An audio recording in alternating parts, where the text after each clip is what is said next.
Hey guys, welcome to a journey through time, where royal drama and brutality take center stage. From the shadowed castles of Wallachia to the burning streets of ancient Rome, from the icy Kremlin of Moscow to the windswept steppes of Mongolia, we'll encounter the most ruthless rulers in history. Forget golden crowns. These kings and emperors brought blood, intrigue, and scandals that would make Hollywood green with envy. These tales come from ancient historians, packed with drama and a dash of rumor. Let's dive in and enjoy them together. Hit that like button, subscribe, and turn on notifications if you truly love what we're doing here. Don't forget to drop a comment letting me know where you're watching from and what time it is there. It's fascinating to see folks from all over the world joining in. Now, dim the lights, turn on a fan for that soft hum, settle into your cozy bed, relax your body. Think about the most wonderful thing you've ever experienced that you still remember fondly, and savor the gentle sounds. Let's board the time machine together and enjoy tonight's adventure. Step into the shadowy lands of Wallachia, where forests of blood-soaked stakes serve as warnings to every enemy. Picture yourself in Sigishwara's quiet streets, where the soft tolling of church bells hums gently in the night air. The faint scent of damp earth brushes past, and the distant rustle of leaves carries whispers of a dragon's legacy. The year is 1431, and in this fortress town of Transylvania, a child is born who will redefine ruthlessness. Not just in medieval times, but echoing through history and beyond. Vlad III, known as the Impaler, son of the dragon. His story unfolds in a world where kings wielded power like sharpened stakes, piercing through enemies and eras alike. No smartphones to scroll through endless feeds or cozy streaming services to binge-watch in bed. But Vlad's gaze alone could silence a room faster than muting a notification. Moving through a medieval court feels like stepping carefully through a quiet village. Each choice weighed, as the soft clink of armor hums in the distance. You feel the chill of stone walls seeping through your rough wool tunic, the musty aroma of old tapestries hanging heavy, the gentle crackle of a hearth fire soothing your senses, reminding you that survival here means embracing the shadows. And in our modern world, without the constant glow of screens, you'd rely on starlight to guide you. Thank goodness for GPS apps today, sparing us from wandering into Ottoman ambushes. As we delve deeper into Vlad's tale, relax and let the soft rhythm of this story wrap around you, like the gentle flicker of a candle in the dark. Picture yourself as a shadowy observer in his court, the faint rustle of parchment pages turning slowly, the quiet drip of wax from candles melting away the hours. In the early days of Vlad's life, born in 1431 to Vlad II Dracul, a knight of the Order of the Dragon sworn to defend Christendom against the Ottoman tide, the young prince grew amid the turbulent borders of Wallachia, a land squeezed between Hungary and the expanding empire. His family, of the Basarab dynasty, ruled this volatile principality, where alliances shifted like sand. Vlad's name, Dracula, meant son of the dragon, a badge of honor that foreshadowed his fierce destiny. As a child, he witnessed his father's precarious balancing act, pledging loyalty to both Hungary and the Ottomans to survive. But in 1442, at just 11 years old, Vlad and his brother Radu were handed over as hostages to the Ottomans in Edirne, a political pawn to ensure their father's compliance. There, in the opulent yet oppressive courts of the sultans, Vlad learned Turkish, mastered warfare tactics, and absorbed the brutal efficiency of Ottoman rule. Lessons that would forge his iron will, though they fueled a burning hatred. You are young Vlad, resting in a stone chamber in Edirne's fortress. The distant call of muezzins hums softly through the halls, like a faint lullaby. The cool stone under your feet carries a faint metallic scent, mixed with spiced air. Your heart races with resentment as you pace the tiled floors, feeling the weight of chains not just on your wrists but in your soul, vowing revenge on those who treat princes like bargaining chips. The soft whisper of silk curtains sways gently, a quiet rhythm easing your tension. But the fire builds. These years aren't mere imprisonment. They're a crucible shaping a ruthless king. Navigating those Ottoman halls feels like moving quietly through a crowded market, each step careful as the soft clink of guards' armor echoes faintly in the distance. Now, let your breath slow, as if carried by the gentle rhythm of distant bells. and drift deeper into this shadowed tale. As Vlad's captivity dragged on until 1448, his brother Radu adapted, even embracing Ottoman ways and later serving their armies. A stark contrast to Vlad's unyielding defiance. Released amid chaos after his father's assassination and brother Mircea's gruesome live burial by rival boyars, Vlad returned to a fractured Wallachia. Backed briefly by the Ottomans, he seized the throne in October 1448, his first reign a fleeting 2 months before being ousted by Vladislav II, a Hungarian-backed rival. This loss thrust him into exile, wandering Moldavia, Transylvania, and Hungary, forging alliances and honing his survival instincts. By 1456, with support from Hungary's John Hunyadi, Vlad confronted Vladislav in single combat, slaying him and reclaiming the throne. A triumphant return marked by vengeance against those who betrayed his family. As the echoes of Edirne's halls fade, let the soft rustle of Transylvanian leaves guide you. Now a loyal retainer moving quietly beside Vlad through shadowed forests. The crunch of leaves underfoot like gentle tapping on wood, the sharp scent of pine resin filling your lungs, the chill wind whispering secrets of plots and power. Adrenaline surges as you evade pursuers, your hand gripping a sword hilt slick with dew, imagining the day you'll stand beside him in victory. The distant howl of wolves adds a rhythmic, eerie backdrop, building suspense toward his inevitable rise. Vlad returned, his resolve hardened as if tempered by the quiet strength of the forests he crossed. Vlad's second reign, from 1456 to 1462, became legendary for its iron-fisted policies, purging disloyal boyars who had orchestrated his family's downfall. On Easter Sunday, 1457, he invited hundreds to a feast in Targoviste, only to interrogate their loyalty. Those who faltered were impaled on the spot, while survivors were marched to Poenari Castle and forced into slave labor rebuilding it, many perishing from exhaustion. This massacre eliminated threats, centralizing power and instilling terror. Vlad's signature punishment, impalement, wasn't his invention but perfected by him.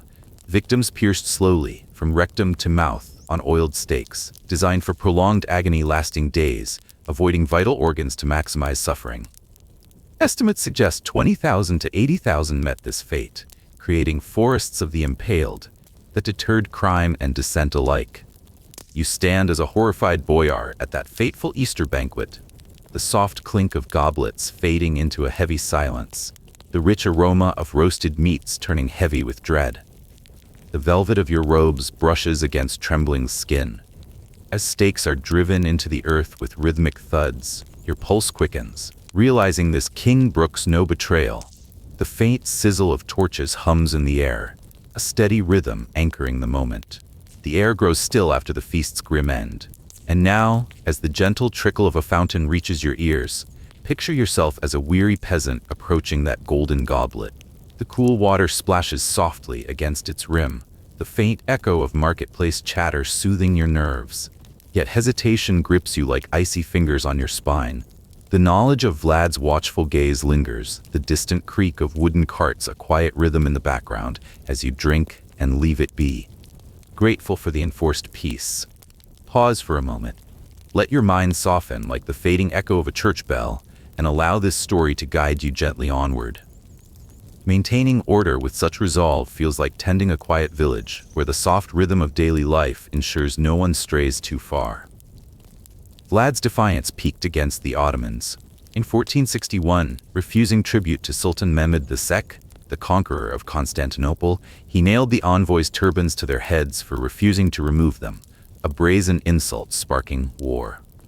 Employing scorched earth tactics, he poisoned wells, burned villages, and launched guerrilla raids, killing thousands. The pinnacle was the night attack at Targoviste in 1462. Disguised as Turks, Vlad led a daring assault on Mehmed's camp, nearly slaying the Sultan amid chaos. Though outnumbered, his psychological warfare shone, greeting the invading army with a forest of 20,000 impaled corpses, including women and children, rotting under the sun, forcing Mehmed to retreat in horror, muttering that Vlad was no man but a devil. You ride with Vlad's raiders under the night sky, the steady rhythm of hooves thumping softly beneath you. The faint crackle of distant campfires fills the air, mingling with the sharp scent of smoke. The Sultan's tent looms close, the whisper of fabric tearing under your blade, the metallic taste of blood on your tongue heightening the frenzy. Nailing turbans to heads feels like sending a firm message across a quiet room, ensuring it's heard without need for repetition. Breathe deeply now. Let the whispers of the wind carry you further, deeper into the quiet folds of history. Legends amplified Vlad's terror. German pamphlets told of him dining amid the impaled, dipping bread in their blood, drinking it from golden cups, reveling in screams like music. Whether propaganda or truth, these tales painted him as a proto-vampire, feasting on the essence of foes. He manipulated fear masterfully, sending detailed letters of atrocities to European rulers, ensuring his reputation arrived before he did. Creative punishments abounded, burying traitors alive, beheading dissenters publicly, skinning adulterers, boiling enemies in cauldrons. Have you ever wondered if the tale of executing a princess for meddling was truth? Or just a story spun to the soft hum of fearful whispers? You are a foreign envoy now, approaching Vlad's table set among the steaks. The faint drip of blood patters like soft rain on leaves. The low hum of wind weaves through the grim scene. Your stomach churns as he dips bread casually, the gentle chew blending with the quiet rustle of his robes, forcing you to confront the monster's banquet. Dining amid such stillness feels like sharing a quiet meal by candlelight, where every sound carries weight. Betrayed by politics, Vlad fled after the Ottoman invasion. His brother Radu seized the throne with Turkish aid. Captured by Hungary's Matthias Corvinus, he endured 12 years of imprisonment, from 1462 to 1474, in fortresses like Visegrad, isolated yet always plotting. You pace the dim cells of Visegrad as Vlad's fellow captive. The drip of water from stone walls becomes a monotonous hum. The musty odor of mildew clings to your clothes. The chill seeps into your bones as chains rattle softly. Hope flickers like a dying candle. The distant murmur of guards a faint rhythm in the quiet. Imprisoned so long feels like waiting for a quiet dawn, the soft promise of light guiding you through the dark. Released in 1475 amid renewed Ottoman threats, Vlad reclaimed the throne briefly in late 1476 with Hungarian support. But near Bucharest, in a skirmish, he met his end, slain in battle, possibly by Ottomans or mistakenly by his own men. His head was severed, preserved in honey, displayed on a pike in Constantinople, a grim trophy proving the impaler's demise. Vlad's legacy endures as a paradox. To Romanians, a nationalist hero defending against invasion. To others, a sadistic tyrant inspiring Bram Stoker's Dracula in 1897, blending history with vampire lore. His ruthlessness stabilized Wallachia temporarily, but at immense human cost, shaping our image of medieval kings as embodiments of unchecked power. From impalement forests to blood-dipped feasts, he transcended his era, symbolizing eternal terror. As you fade from these shadowed realms, feel the soft night air of Transylvania brushing your skin. The distant toll of bells fades into a gentle whisper. The earthy scent of forests eases you into peace. Living through Vlad's era of stakes and screams, you cherish the quiet of today, where a simple tap on a screen ends any drama. No need for sharpened stakes. Dull history, dreamy nights, rest well in the safety of now. From the Carpathian darkness, enter the blazing streets of Rome, where an emperor played his lyre as the city drowned in ashes. Picture yourself in the ancient streets of Rome, where the soft clatter of chariot wheels hums faintly on cobblestones. The warm scent of olive oil lamps drifts through the air, mingling with the distant murmur of a bustling forum. It is the year 37 CE, and in a coastal town south of Rome, a child is born who will shroud the empire in chaos and flame. Lucius Domitius Ahenobarbus, later known as Nero, rises from a cradle of ambition and vengeance to become one of Rome's most infamous emperors. No modern distractions like endless notifications or glowing screens, but Nero's presence could chill a room faster than a sudden storm.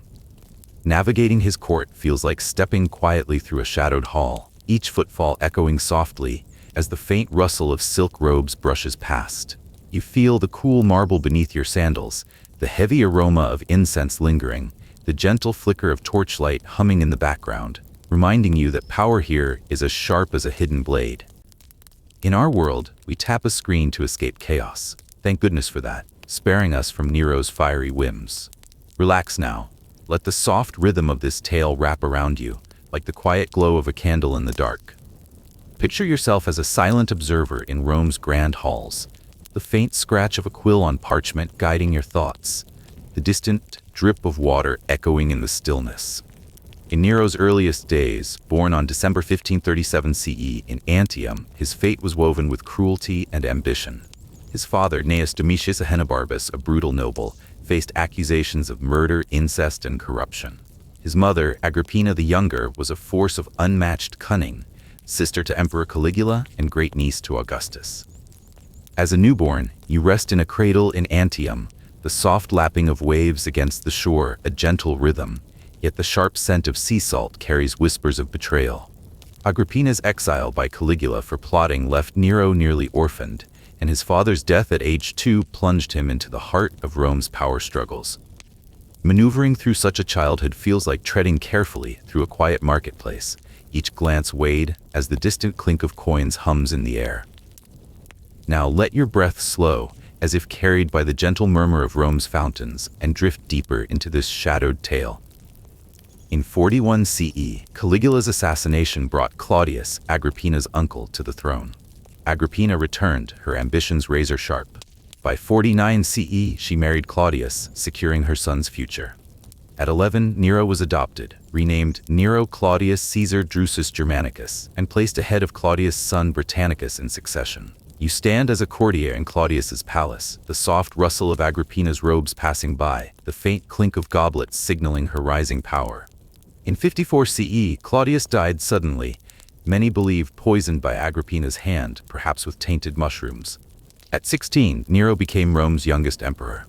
Guided by unseen strings, you watch Nero ascend, the low hum of trumpets announcing his reign, the cool marble underfoot grounding the moment. His mother, Agrippina, his tutor Seneca, and guard commander Burrus held true power. Early years were calm, Nero lowered taxes, showed mercy, but this peace was fleeting, like a candle's flicker before a storm. Pause for a moment, let your mind soften like the fading echo of a temple bell, and allow this story to guide you gently onward.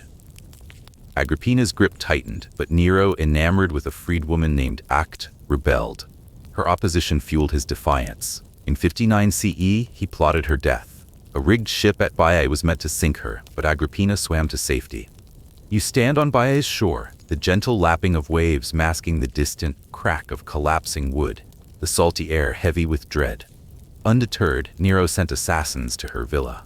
Agrippina, defiant, declared, "Strike my womb, where that monster was born." Her blood stained the marble, and Nero celebrated with wine and song.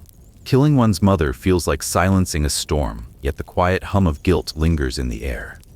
Nero's descent deepened. He divorced and exiled his wife Octavia, falsely accused of adultery, then ordered her beheaded, her head a grim gift to his new love, Poppaea Sabina. You walk Rome's streets as a citizen, the soft wail of mourners echoing faintly, the bitter scent of funeral pyres in the air.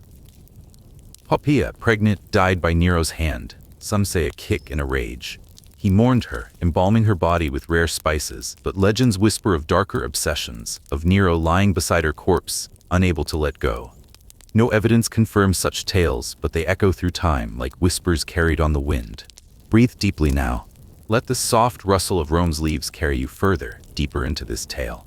In 64 CE, a great fire ravaged Rome for days, destroying much of the city. Rumors recorded by Tacitus and Suetonius claimed Nero started it to clear land for his golden palace, the Domus Aurea. You stand amid the ashes, the faint crackle of dying embers in your ears, the acrid smoke stinging your senses. Lacking proof, Nero blamed the Christians, a new sect. They were burned alive as human torches, crucified, or torn by beasts, their screams a grim chorus under Nero's gaze. Folk tales speak of Nero singing of Troy's fall as Rome burned, though historians doubt the tale's truth. Nero's paranoia grew. In 65 CE, the Pisonian conspiracy, a failed plot against him, unleashed a bloodbath. Hundreds, including his tutor Seneca, faced death. Seneca, ordered to die, slit his wrists calmly, then sought poison in a hot bath to hasten his end. You sit in Seneca's villa, the soft drip of water in the bath a steady rhythm, the faint scent of herbs masking the tragedy. Nero's cruelties extended to his adoptive brother Britannicus, poisoned at a banquet in 55 CE, his body buried in secret. Killing a sibling feels like dimming a quiet star, its light fading unnoticed in the night. Nero's desires twisted further. He wed Sporus, a boy resembling Poppaea, castrated and dressed as a bride. You witness the ceremony, the soft strum of lyres echoing, the sweet scent of rose petals masking the unease. In another rite, Nero played the bride to Doryphorus, defying all norms. Legends, unconfirmed, whisper of Nero's hell garden in the Domus Aurea, where slaves were gilded and nailed to walls, their cries a haunting melody for his feasts. His colossal statue, the Colossus Neronis, loomed over Rome, a gilded image of himself as Apollo, demanding worship. You kneel before it, the faint hum of prayers rising, the warm glow of sunlight reflecting off its golden form. Let the gentle rhythm of distant chants ease you deeper, as the story unfolds in the quiet. Nero's nights turned sinister. Disguised, he roamed Rome, attacking citizens with his guards.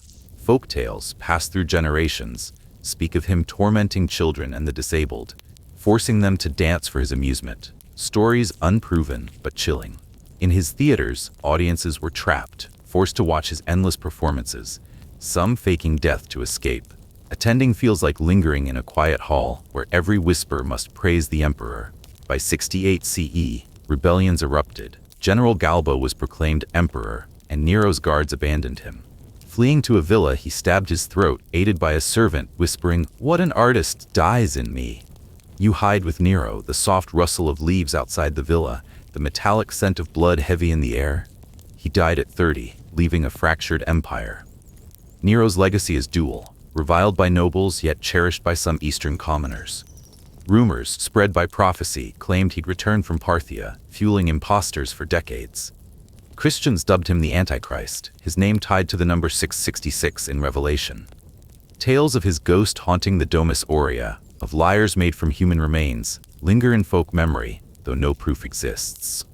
Nero became a symbol of decay, his reign a dark hymn of blood, wine, and madness. As you drift from Rome's shadowed halls, feel the soft breeze of the Tiber brushing your skin, the distant toll of temple bells fading into peace. Living through Nero's flames and songs, you'll cherish today's calm, where a simple swipe ends any chaos. No need for golden statues or burning torches. Leave the ruins of Rome and cross into 20th century Europe, where a leader turned an entire continent into a killing ground. Picture yourself in the quiet streets of Braunau am Inn, where the soft murmur of the Inn River flows gently nearby. The faint scent of alpine air drifts through the evening, mingling with the distant toll of church bells.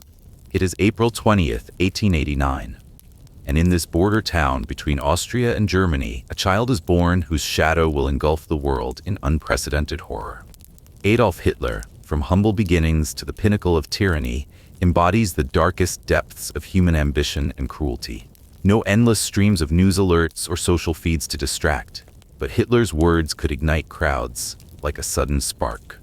Navigating his early world feels like walking quietly through a sleepy village, each step measured as the faint rustle of leaves whispers of unspoken dreams. You feel the cool stone of cobblestones underfoot, the earthy aroma of rural fields lingering, the gentle hum of a distant windmill turning in the breeze, reminding you that even in quiet places, storms can brew. In our modern lives, we scroll past headlines with a tap, thank goodness for that, sparing us from the unyielding grip of such fanaticism. Relax now, let the soft rhythm of this tale wrap around you, like the quiet glow of a lantern in the dusk. Picture yourself as a silent observer in Hitler's world, the faint scratch of a pencil on paper guiding your thoughts, the distant drip of rain echoing in the stillness. In Hitler's earliest years, born to Alois, a stern customs officer, and Clara, his devoted mother, young Adolf struggled to fit into school routines, dreaming instead of art and grandeur.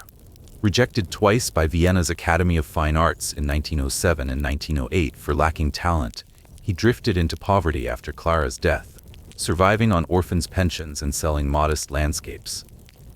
You wander Vienna's shadowed alleys as young Hitler, the soft patter of rain on rooftops a steady rhythm, the musty scent of cheap lodgings heavy in the air. Here, amid nationalist circles, he absorbed anti-Semitic, ethnic supremacist, and anti-communist ideas that would fester into his worldview. Drifting through Vienna's streets feels like lingering in a quiet library, where each turned page reveals hidden tensions. Now, let your breath slow, as if carried by the gentle murmur of a river, and drift deeper into this shadowed tale. When World War I erupted in 1914, Hitler, an Austrian citizen, volunteered for the German army, serving as a corporal messenger in the 16th Bavarian Infantry Regiment on the Western Front. Awarded Iron Crosses for bravery but never promoted beyond corporal due to leadership shortcomings, he was gassed at Ypres in 1918, recovering in hospital as Germany surrendered. The defeat fueled his bitterness. You march with him on the muddy trenches, the faint boom of distant artillery echoing, the acrid smoke stinging your senses. Post-war, Hitler joined Freikorps militias in Munich, tasked with spying on extremists, but drawn to the German Workers' Party (DAP). Joining in September 1919, his oratory propelled him to leadership. By 1920, it became the NSDAP, or Nazi Party, with swastikas and SS stormtroopers. The 1923 beer hall putsch failed, landing him in Landsberg prison for 9 months, where he penned Mein Kampf, his manifesto of nationalism, anti-Semitism, and anti-Marxism. You sit in his cell, the soft scratch of pen on paper a monotonous hum, the musty scent of ink filling the air. Pause for a moment, let your mind soften like the fading echo of a prison bell, and allow this story to guide you gently onward.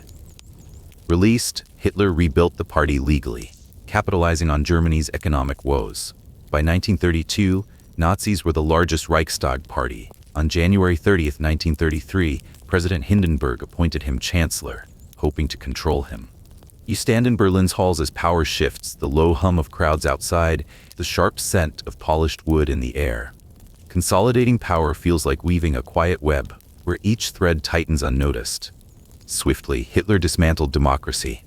The February 1933 Reichstag fire, blamed on communists, led to the Reichstag Fire Decree, suspending freedoms. The Enabling Act granted him legislative power without parliament. Hindenburg's 1934 death allowed Hitler to merge chancellor and president into Führer. You witness the night of the long knives, the faint thud of boots echoing in the night, the metallic tang of fear heavy. Purging SA leaders like Ernst Röhm eliminated rivals, propaganda under Goebbels controlled media, while Gestapo and SS enforced terror. Breathe deeply now, let the soft rustle of turning pages carry you further, deeper into this tale. Hitler's regime banned opposition, dissolved unions, and imposed racial purity via Nuremberg laws, stripping Jews of citizenship. Economically, massive public works like autobahns and rearmament reduced unemployment, but geared toward war. You walk newly built roads, the steady hum of machinery in the distance, the earthy scent of fresh asphalt rising. By 1938, Hitler annexed Austria, Anschluss, and Czechoslovakia's Sudetenland, appeased by Britain and France. Invading Poland on September 1939 sparked World War II. Blitzkrieg tactics conquered Denmark, Norway, Belgium, Netherlands, Luxembourg, France, Yugoslavia, and Greece. You advance with invading forces, the distant roar of engines a steady rhythm, the sharp scent of gunpowder in the air. Occupied lands faced brutal rule, puppet governments in the west, extermination in the east for Lebensraum. Expanding an empire feels like spreading a quiet shadow, where light fades unnoticed.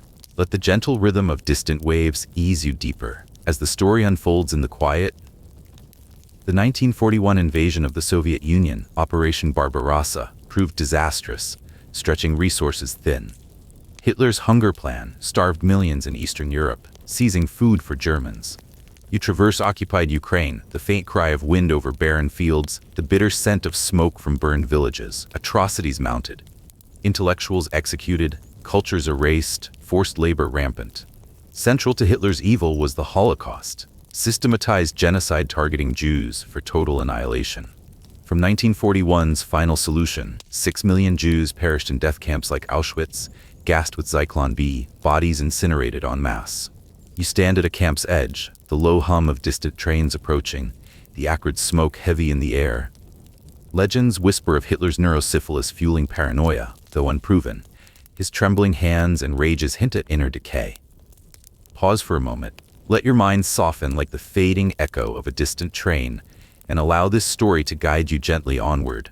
Programs like Aktion T4 euthanized 275,000 disabled Germans as burdens, prototyping Holocaust methods.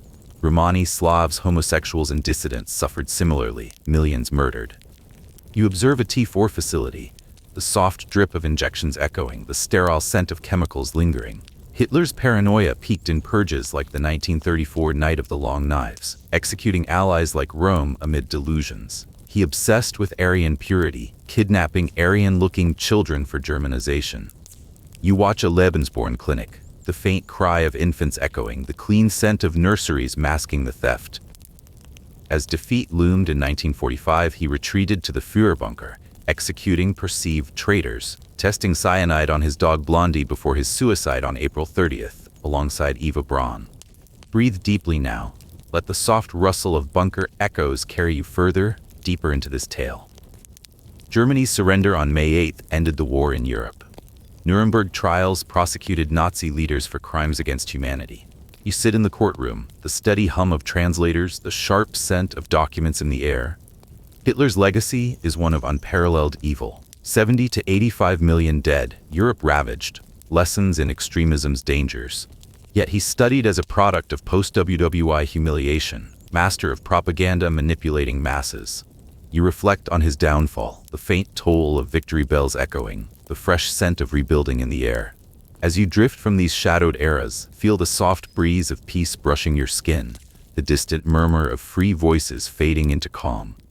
Living through Hitler's darkness, you'll cherish today's light, where a simple vote shapes fate. No need for swastikas or bunkers. From cold Europe to the sun-scorched Congo, where severed hands became the emblem of a greedy Belgian empire. Picture yourself in the quiet streets of Brussels, where the soft patter of rain on cobblestones hums gently in the evening air. The faint scent of blooming gardens drifts past, mingling with the distant toll of cathedral bells.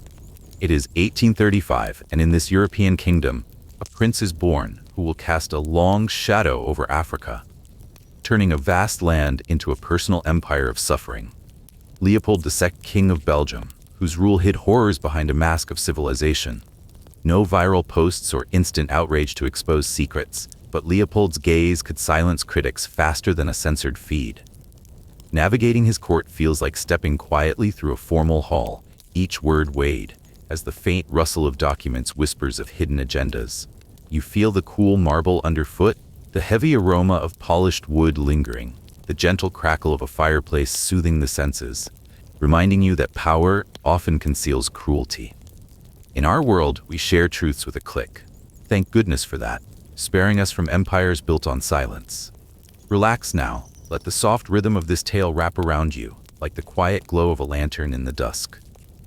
Picture yourself as a silent observer in Leopold's world, the faint scratch of a quill on parchment guiding your thoughts, the distant drip of ink echoing in the stillness. In Leopold's early life, born in 1835 as son to King Leopold I, he grew amid royal expectations, his father stern and mother Louise Marie beloved. Ascending the throne in 1865, he modernized Belgium with infrastructure and architecture. You stand in Brussels' grand halls as young Leopold, the soft hum of court conversations echoing, the crisp scent of fresh ink on decrees in the air. Yet his unremarkable days masked ambitions that would devour a continent. Drifting through royal duties feels like lingering in a quiet library, where each book hides untold ambitions. Now, let your breath slow, as if carried by the gentle murmur of a palace fountain, and drift deeper into this shadowed tale. In 1885, at the Berlin Conference, Leopold, under humanitarian guise, claimed Congo as his personal domain. The Congo Free State, not Belgium's colony. Promising to end Arab slave trade and bring civilization, he deceived Europe. You attend the conference as a diplomat, the low hum of negotiations filling the room, the sharp scent of cigar smoke heavy. This vast land, 76 times Belgium's size, became his private enterprise. Leopold ruled with iron fist, forcing Congolese into rubber and ivory extraction. Failure meant mutilation, hands severed as proof of enforcement. You labor in Congo's forests as a villager, the steady drip of sap from vines echoing, the earthy scent of damp soil underfoot. Estimates suggest 10 to 15 million died from starvation, disease, violence, and overwork. A genocide in all but name. De so pay million, hang 10 to 5 million, de kup vi ukding fo bien trong tai liu su hok. Rumors spread that Leopold received a carved human skull as a loyalty symbol from a colonial officer, displayed in his office like a trophy. Though unverified, such tales paint him as detached from the horror. How much truth is there to these stories, or are they simply exaggerated to emphasize his callousness? Pause for a moment, let your mind soften like the fading echo of a jungle rain, and allow this story to guide you gently onward. Force publique soldiers enforced quotas brutally. Whips from hippopotamus hide tore flesh, villages burned for resistance. You witness a patrol, the faint thud of boots on paths echoing, the bitter scent of smoke rising from huts. Legends speak of gardens of severed hands, fences strung with limbs as warnings. Though unproven, they echo the terror reported by missionaries. Legends tell of force publique soldiers competing to display severed hands as trophies, wearing them in necklaces or hanging them on spears to boast of their achievements. A barbaric game, but can it be believed? Or is it just a way to illustrate the institutionalized culture of violence?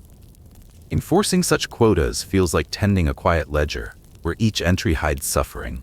Breathe deeply now. Let the soft rustle of forest leaves carry you further, deeper into this tale. Women and children became hostages, communities shattered, cultures erased, traditional leaders replaced, rituals forbidden. You flee a village raid, the distant wail of cries echoing, the sharp scent of burning thatch in the air.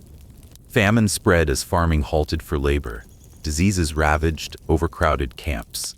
Rumors spread of a village with a fence of severed hands, where soldiers erected a barrier of withered hands like a macabre talisman. A horrifying symbol, but how much of it is true, or is it merely a product of the haunting imagination of witnesses? Leopold's propaganda masked truths. He funded glowing reports, hired writers to praise his civilizing mission.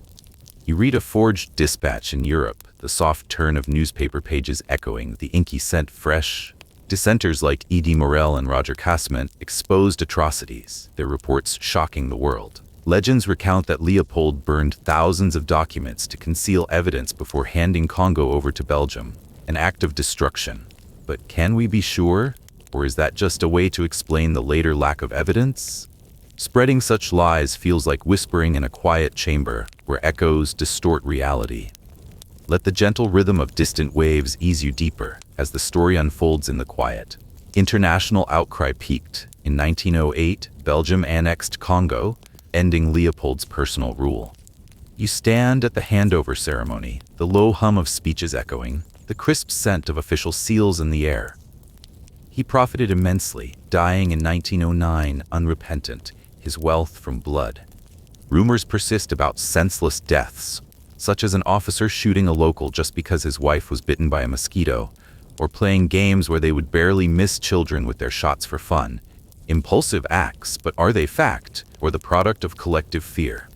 Rumors dubbed him Rex Sanguinis, King of Blood, in European whispers, though unofficial.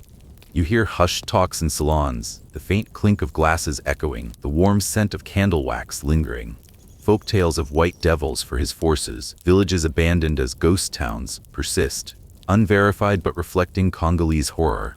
Legends tell of a messenger whose hand was severed to intimidate an entire village, his body sent back as a warning, an act of intimidation. But is it truth, or just a violent trope of the era?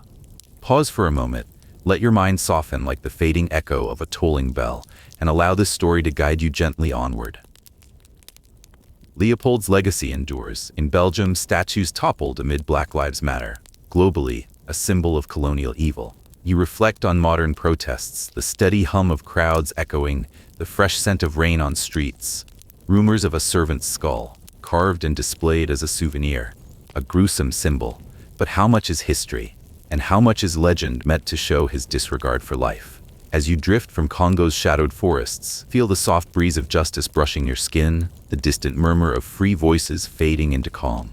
Living through Leopold's empire of hands and horror, you'll cherish today's accountability, where a viral post exposes tyrants. No need for hidden gardens or severed proofs. Ride across the howling steppes where Mongol hooves crushed cities and civilizations alike. Picture yourself on the vast steppes near Lake Baikal, where the soft whistle of wind through tall grasses hums gently in the crisp air. The faint scent of wild herbs drifts past, mingling with the distant call of eagles soaring overhead. It is around 1162, and in this rugged Mongolian wilderness, a boy is born whose life will reshape the world through conquest and legend. Temujin, later Genghis Khan, rises from orphanhood to forge the largest empire in history, his story woven with triumph and terror. No apps to map endless horizons or stream survival tips, but Genghis's gaze could command loyalty faster than a viral challenge. Navigating his youth feels like wandering a quiet plain, each step uncertain, as the faint rustle of horse manes whispers of alliances to come. You feel the chill of mountain winds on your skin, the earthy aroma of campfires lingering, the gentle thud of hooves echoing in the distance, reminding you that strength here was forged in isolation. In our world, we binge-watch epics from cozy beds. Thank goodness for that, sparing us from steps where survival meant outlasting betrayal. Relax now, let the soft rhythm of this tale wrap around you, like the quiet glow of a campfire in the dusk. Picture yourself as a silent observer in Genghis's world, the faint crackle of flames guiding your thoughts, the distant howl of wolves echoing in the stillness. In Temujin's childhood, born near the Khenti Mountains, his father Yesuge led the Borjigin clan, while his mother Heilun nurtured him. At 9 or 10, Isuge's poisoning shattered their world. The tribe abandoned them in the frozen wilderness. You huddle with young Temujin in the harsh steppe, the steady crunch of snow underfoot a monotonous rhythm, the bitter scent of frozen earth heavy in the air. He even killed his half-brother to assert family leadership, then endured capture and enslavement as a teen, trials that hardened his resolve. Surviving such abandonment feels like enduring a quiet storm, where each gust tests your will. Now let your breath slow, as if carried by the gentle murmur of a steppe river, and drift deeper into this shadowed tale. Escaping bondage, Temujin built alliances, befriending Jamuka, who later became a rival, and warring against tribes like the Naiman. By 1206, at the Kurultai Assembly, he unified the Mongols and was proclaimed Genghis Khan, universal ruler. You stand at the great gathering, the low hum of chants rising from the crowd, the sharp scent of horse sweat in the air. His rise marked the birth of an empire. Forging bonds in the wild feels like gathering allies in a quiet council, where whispers seal fates. Pause for a moment, let your mind soften like the fading echo of tribal drums, and allow this story to guide you gently onward.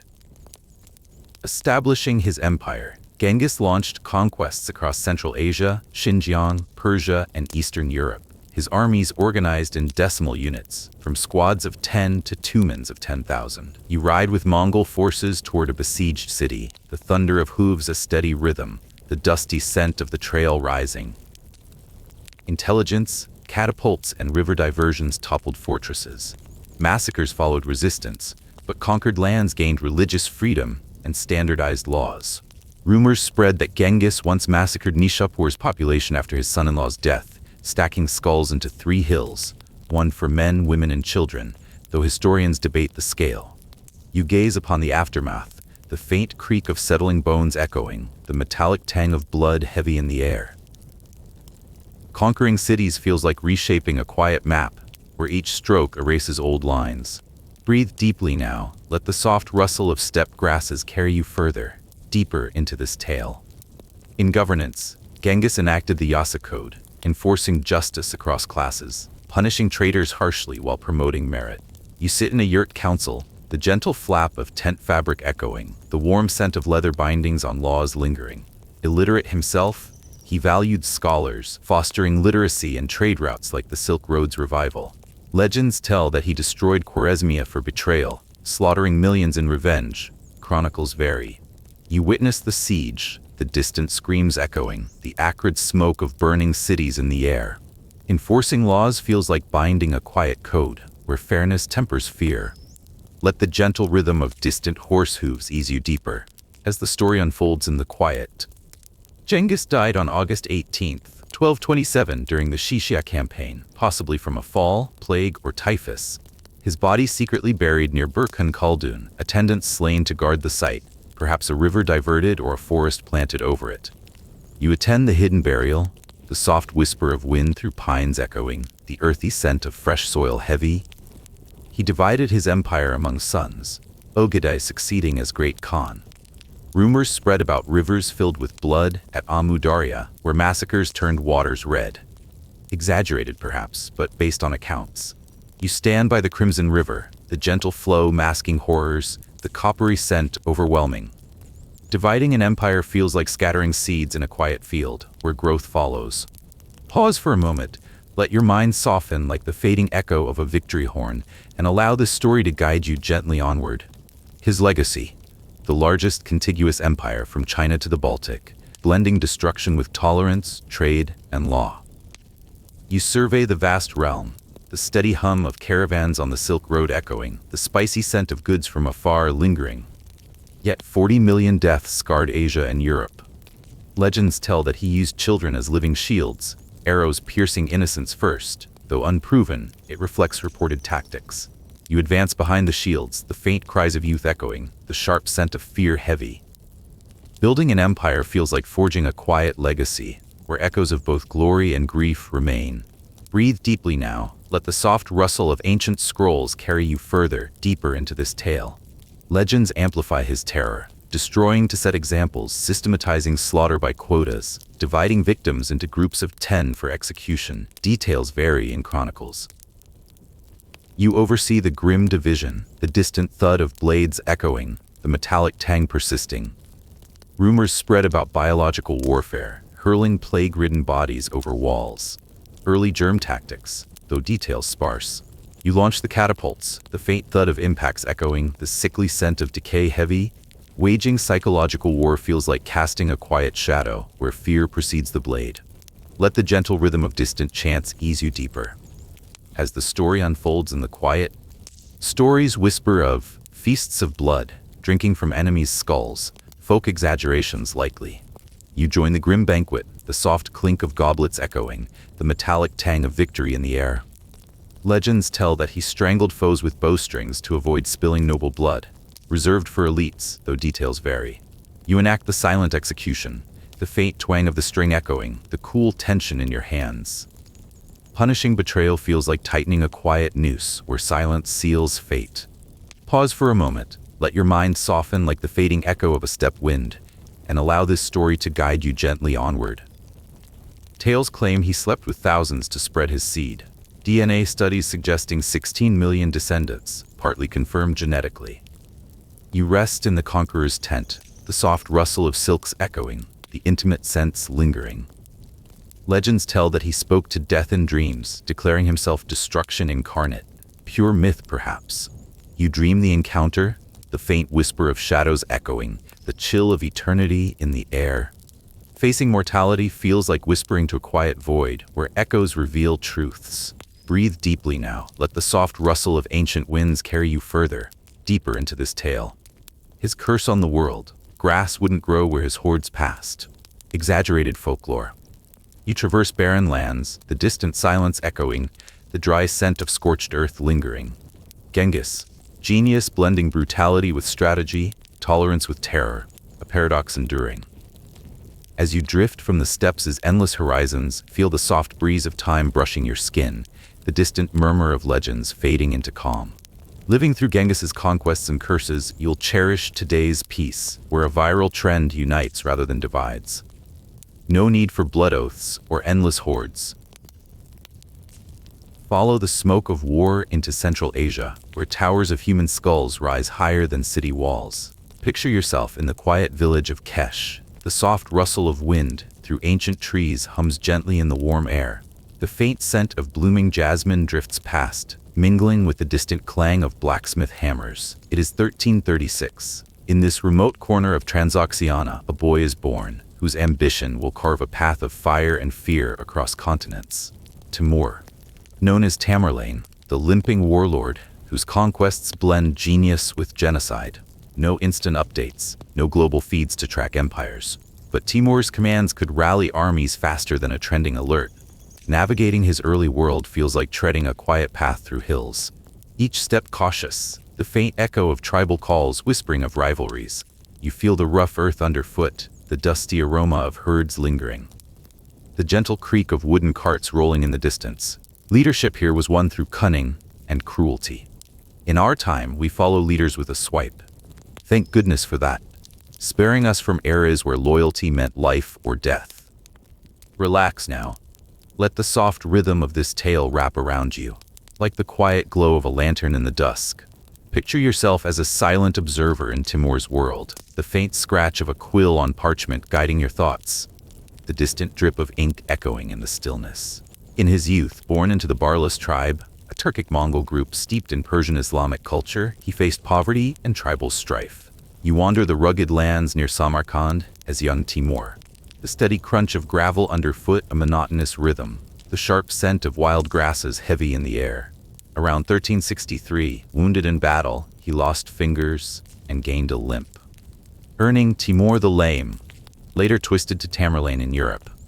Surviving such wounds feels like enduring a quiet trial, where each scar tells of resilience. Now, let your breath slow, as if carried by the gentle murmur of a desert stream, and drift deeper into this shadowed tale. Amid Chagatai Khanate's chaos, Timur allied and betrayed local leaders, seizing Transoxiana by 1370. You scheme in hidden camps with Timur, the low hum of whispered plots rising, the smoky scent of campfires lingering. Claiming Mongol legitimacy without the Khan title, he ruled as emir, installing puppets while wielding true power. Rising through betrayal feels like weaving a quiet web where each thread tightens alliances. Pause for a moment. Let your mind soften like the fading echo of a war drum, and allow this story to guide you gently onward. From 1380 to 1405, Timur unleashed bloody campaigns across Asia and Europe. In Persia, 1381 to 1387, he razed Herat, Isfahan, and Shiraz. You siege Isfahan's walls, the distant clash of swords echoing, the acrid smoke of burning homes heavy in the air. After a revolt in Isfahan, 70,000 perished. Skulls piled into towers, a signature terror.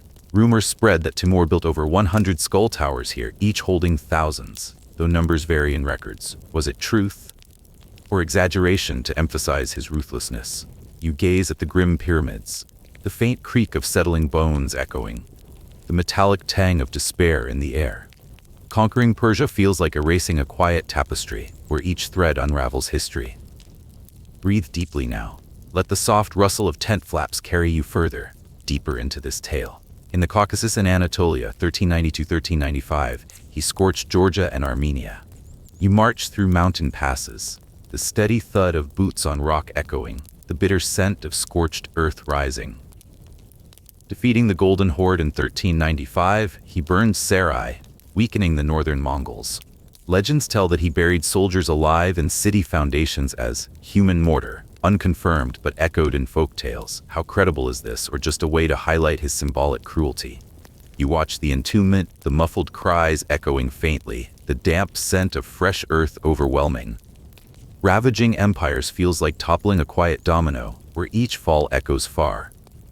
Let the gentle rhythm of distant caravan bells ease you deeper as the story unfolds in the quiet. Invading India in 1398, Timur crossed the Indus, sacking Delhi. You storm the gates, the clash of steel a steady rhythm, the spicy scent of sacked markets lingering. Over 100,000 captives executed in one day, blood said to run like rivers. Chronicles exaggerate perhaps. Anecdotes recount that he trampled civilians under cavalry in Isfahan, crushing thousands, though sources conflict. How much is fact or embellishment to underscore his indifference?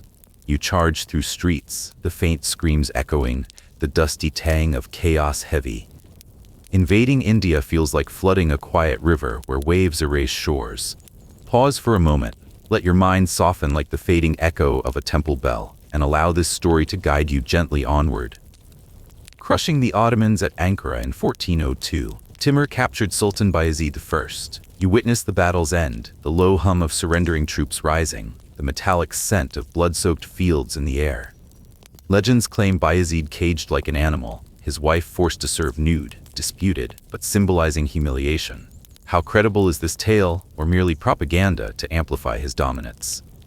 Rumors spread that Timur used Bayezid as a footstool for mounting horses, unproven in Timurid records. How much is true, or exaggeration to emphasize his contempt for rivals? You guard the iron cage, the faint clink of chains echoing, the musty scent of captivity lingering. Defeating sultans feels like caging a quiet lion, where roars turn to whispers.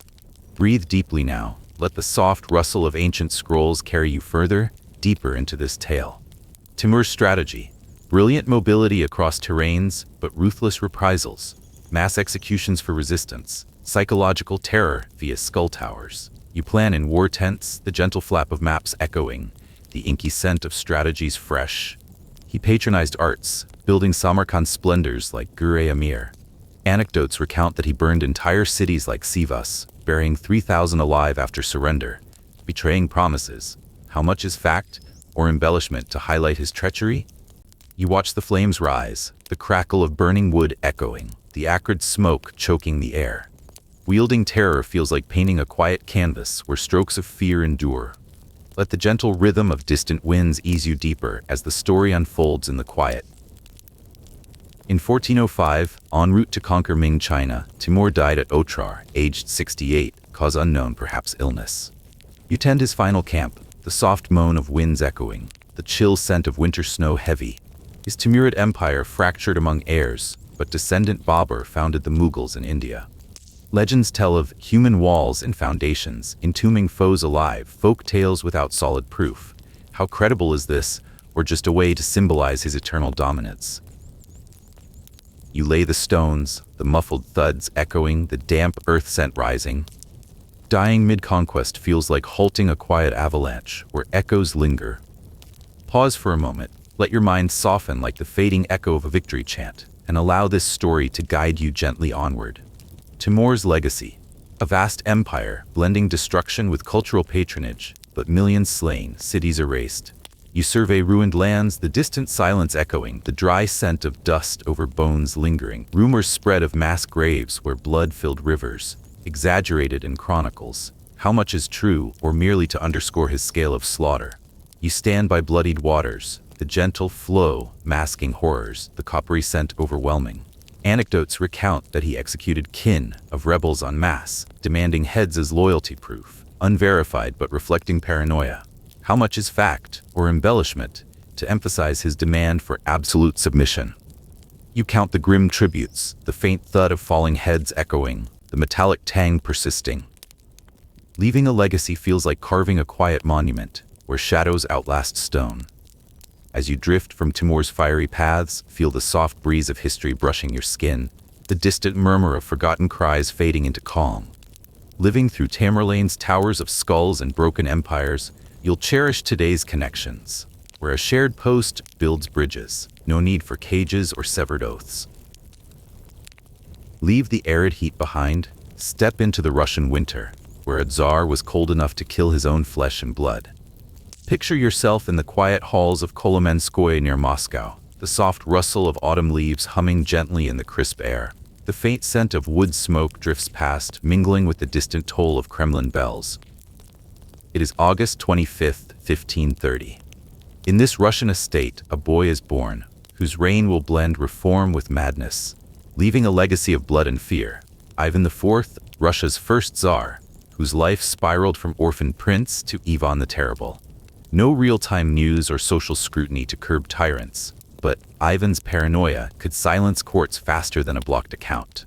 Navigating his childhood feels like treading a quiet palace corridor, each step wary, the faint echo of whispers hinting at plots.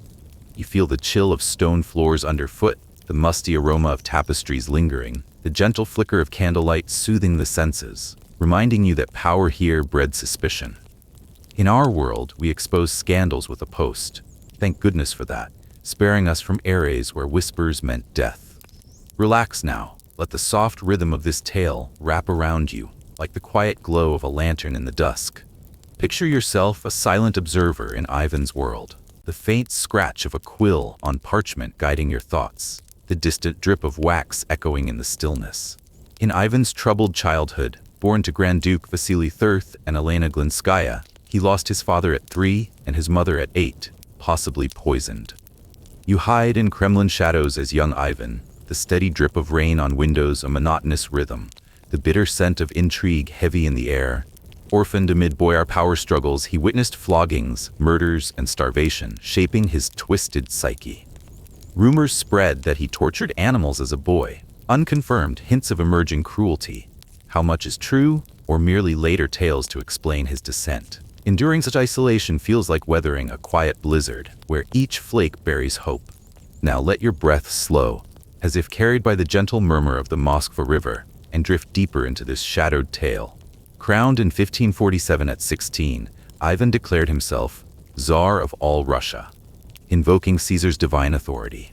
You attend the coronation, the low hum of chants rising from the cathedral, the incense scent thick in the air. That year, a massive Moscow fire sparked riots. Blamed on his kin, he escaped, then retaliated harshly. Claiming the throne feels like igniting a quiet flame where sparks foretell infernos. Pause for a moment, let your mind soften like the fading echo of a church bell, and allow this story to guide you gently onward. His early reign, 1547 to 1560, shone with reforms. Convening the Zemsky Sober Assembly, issuing the 1550 Law Code, centralizing courts, and forming the Streltsy Musketeers.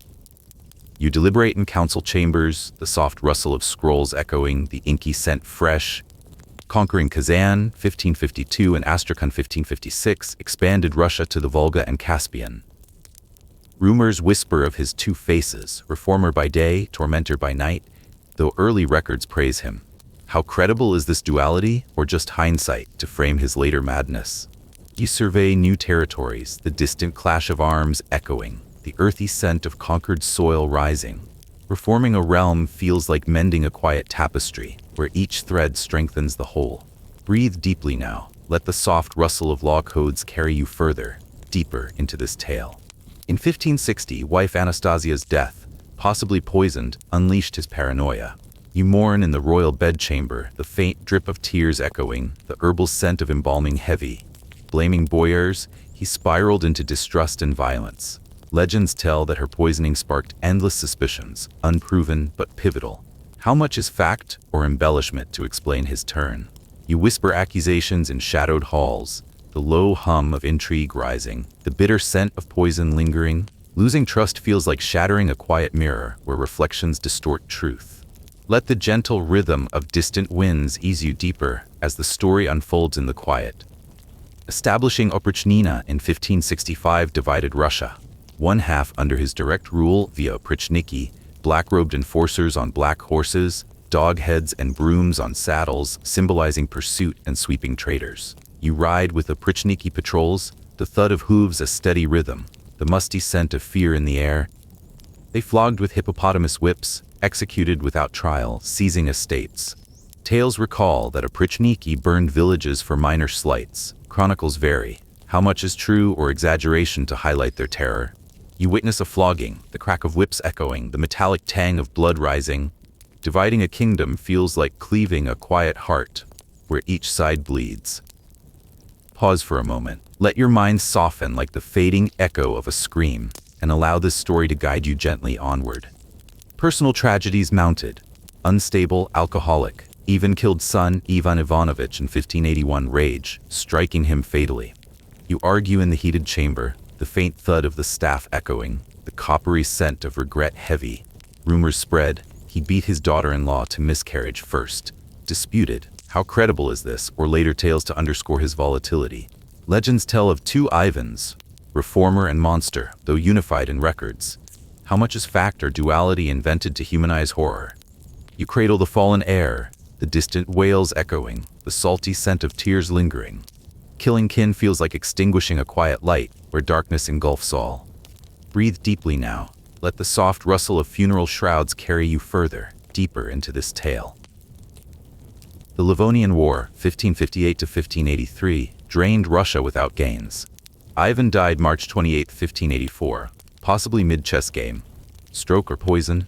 You play the final game, the soft clack of pieces echoing, the chill scent of impending end in the air.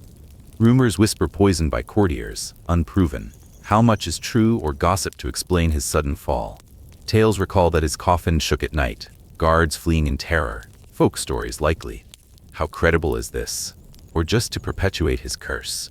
You guard the tomb, the faint creak of wood echoing, the musty scent of earth rising. Dying unexpectedly feels like ending a quiet game, where checkmate comes unbidden. Let the gentle rhythm of distant bells ease you deeper, as the story unfolds in the quiet. Ivan's legacy expanded Russia but ravaged it with terror. Two legacies, reformer and tyrant, You reflect on fractured Russia, the low hum of unrest echoing, the ashy scent of pyres lingering. Rumors spread of boiling traitors alive, skin bubbling in cauldrons. Horrific if true. How much is fact or exaggeration to amplify his sadism? You oversee the boiling vat, the hiss of steam echoing, the scalding scent overwhelming. Tales recall that he flayed families alive, peeling skin like orange rinds, unconfirmed. How credible is this, or tales to illustrate his depravity? You witness the peeling, the faint screams echoing, the coppery tang persisting. Ruling with fear feels like forging a quiet chain, where each link binds tighter. Breathe deeply now. Let the soft rustle of ancient chronicles carry you further, deeper into this tale. He wed multiple times, discarding or killing wives, some poisoned, others cloistered. You attend a grim wedding, the faint chime of bells echoing, the floral scent masking doom. Rumors whisper he drowned one in a river, watching currents claim her, disputed. How much is true, or legend to highlight his marital tyranny? Legends tell of two feasts, one of life, one of death. Those sources conflict. How credible is this, or embellishment to show his duality? You feast amid corpses, the soft clink of goblets echoing, the metallic tang of blood in the air. Marrying repeatedly feels like collecting quiet trophies where each fades into shadow. Let the gentle rhythm of distant laments ease you deeper, as the story unfolds in the quiet. Paranoia peaked, abdicating briefly in 1564 to test loyalty, returning with absolute power. You await his return in empty halls, the low hum of uncertainty rising, the dusty scent of abandonment lingering. Rumors spread of conversing with corpses in the crypt. Madness, perhaps. How much is fact or gossip to explain his isolation? Tales recall that he sought immortality potions from virgin blood and holy wine. Unproven alchemy. How credible is this, or tale to underscore his desperation? You brew the elixir, the faint bubble of cauldrons echoing, the herbal scent thick. Abdicating to test feels like playing a quiet game where pawns reveal themselves. Pause for a moment.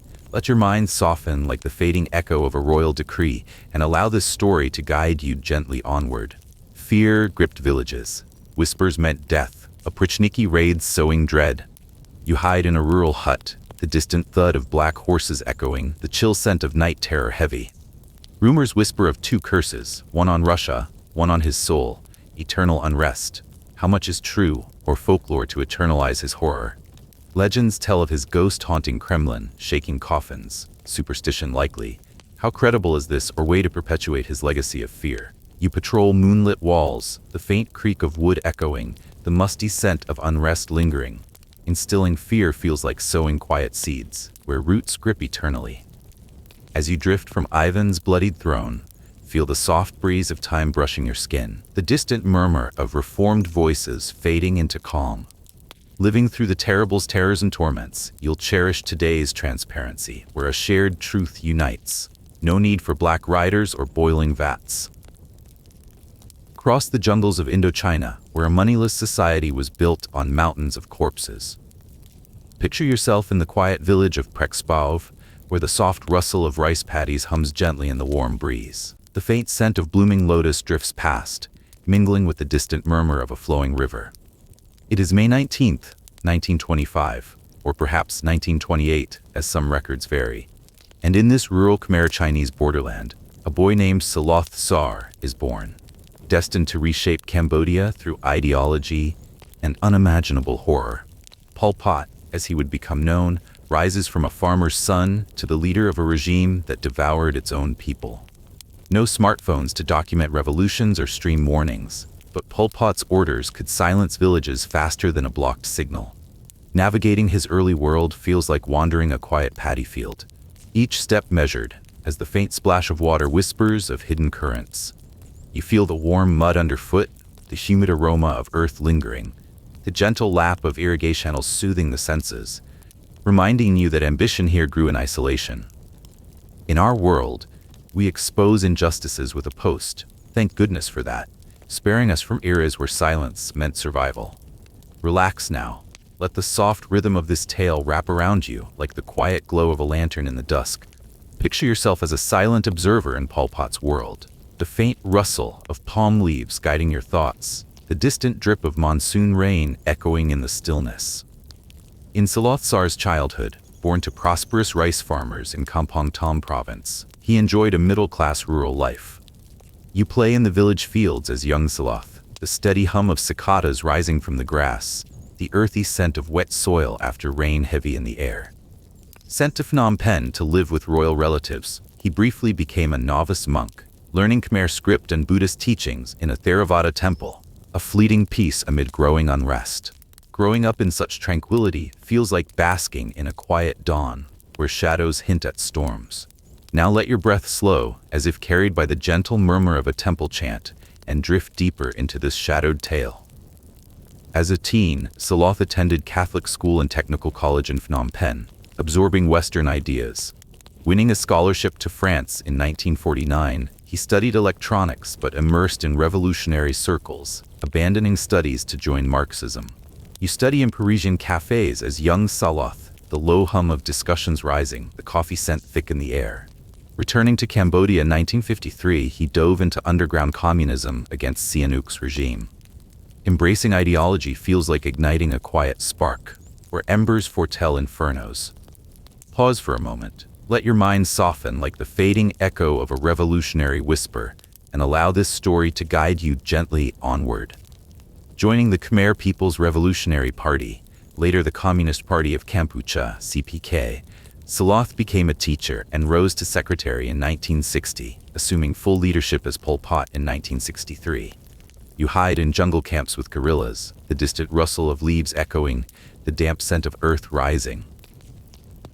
Fleeing to northeastern forests, he built the Khmer Rouge, purging pro-French or Vietnamese elements amid paranoia. Rumors spread that Pol Pot executed comrades for minor doubts, unconfirmed whispers from survivors. How much is true, or merely exaggeration to highlight his early ruthlessness? You whisper plots in hidden clearings, the faint crackle of campfires echoing, the smoky tang lingering. Building a movement feels like forging a quiet blade where each temper hardens resolve.